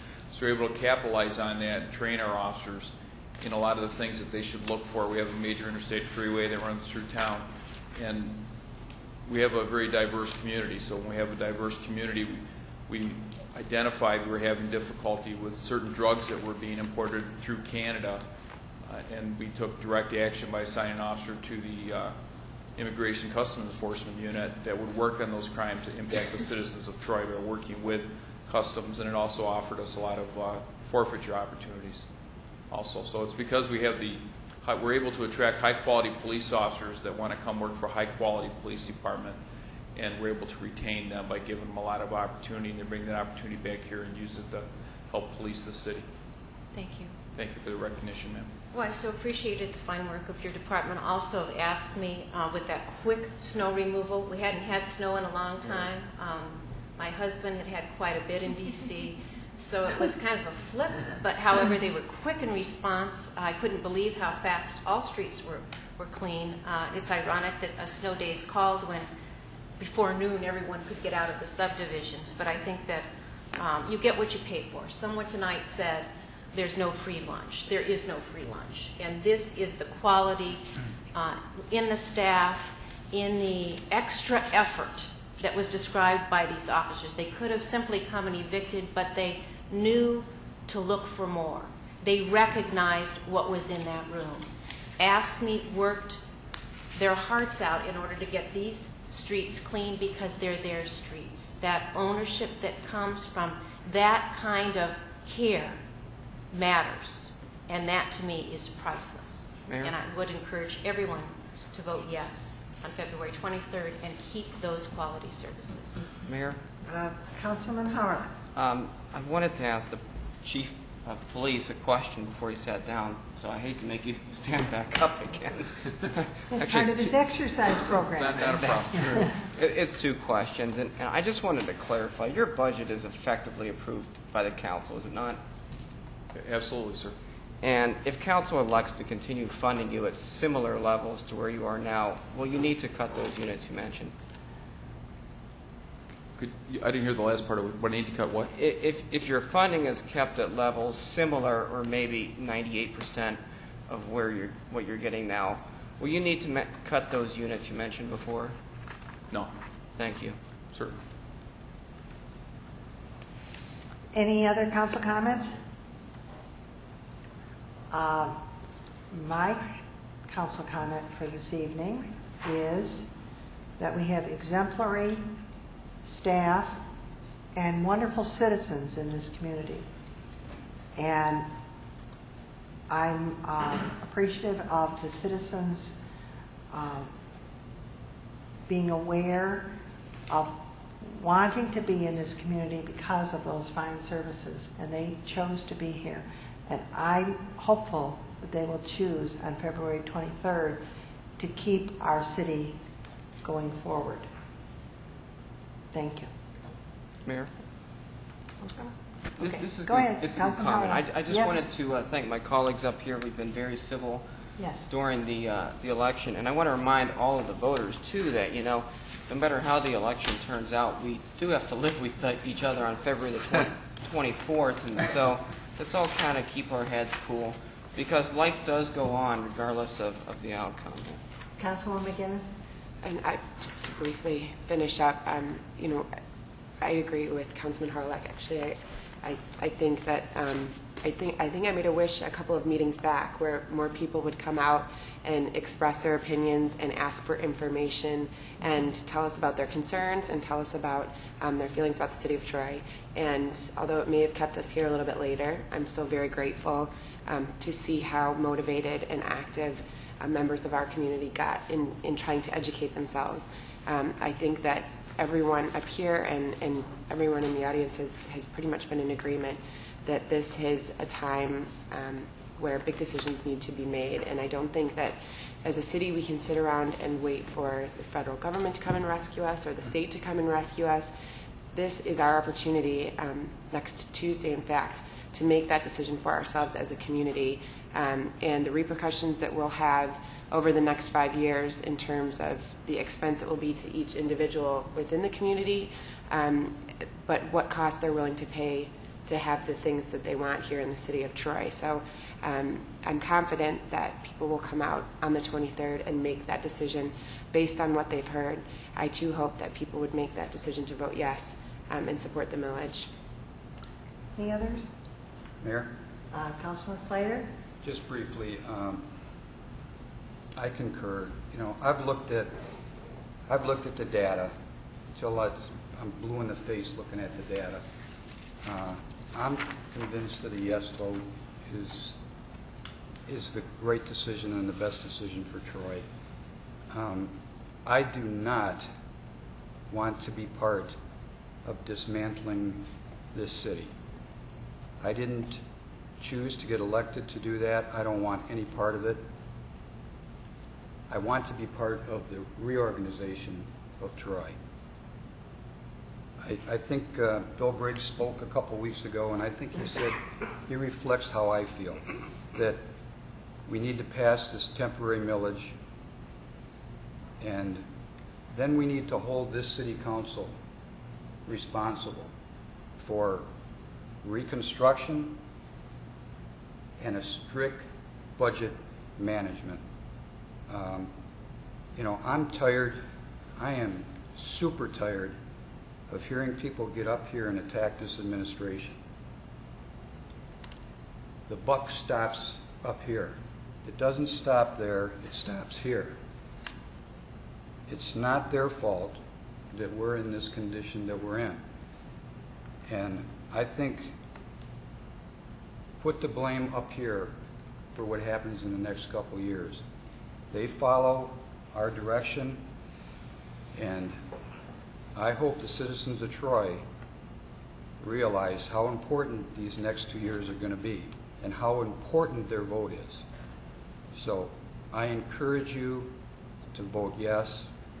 Give us the opportunity to bring some revenue in and be a partnership to get this done. I really believe that we can get this done in 5 years. Give us a chance. Thank you. Thank you. Anyone else? Oh, yeah. Okay, adjournment? Or not.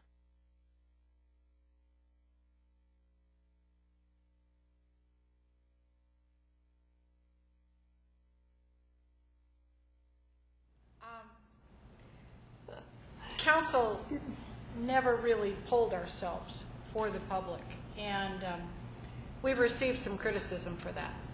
So this is our last opportunity to tell the people how each of us stands on this millage proposal, and that side of the table has done it. So I will tell you that I believe that the passage of this millage is critical to maintaining the quality of life and service that we have come to expect in Troy. When you learn that if Oakland County did plow their own roads in Troy, they would do half the job for twice the money. And that is the equation. They would charge us $91 an hour for their trucks. And they only plow at their convenience. It's important to me that the firemen can get to my house. It's important to me that the police can meet an ambulance there. It is important to me that I can go to the library and do research. And when my cable is out, I can still talk to the people of Troy. Those things are important. It is important to me that the museum puts on the history programs for the school district so that the school district does not have to go to the expense and teacher time to prepare those things. We are a partnership as a community, and our employees are giving up some things and probably will be expected to give up other things as the years go by. Our citizens, if they vote for this, will have the best chance of limiting the decrease in their property values. And that is why for the $50 roughly more on my property than I paid last year, it's worth it to me. It really is. And I would encourage all others to look at their own budgets accordingly. I'll have that much in my insurance increase if the fire department cuts their fire marshals by 25%. Anyone else? I apologize, Councilwoman Beltramini, I didn't hear that you had asked for the floor. Anyone else? Yeah. Councilman Fleming? Thank you, Mayor. I look forward to this election being over next Tuesday. I think we all will breathe a sigh of relief. I serve at the will of the people, and whatever the will of the people is what this council will do. If the will of the people is to vote yes, then we won't have to make as many cuts. We'll move forward. We'll still have to make cuts. We'll move forward. We'll do well. If the will of the people is no, I'm committed as a council person to make sure that we maintain our police, our fire, safe roads, whatever. You put the priorities, those priorities first. We'd like to have everything that we've come to enjoy in Troy. Unfortunately, we may not be able to afford that. But what we have to do is maintain Troy a safe city, and our citizens deserve that, and whatever it takes, this council, I'm sure, will come together and do it. Anyone else? Okay. Adjournment.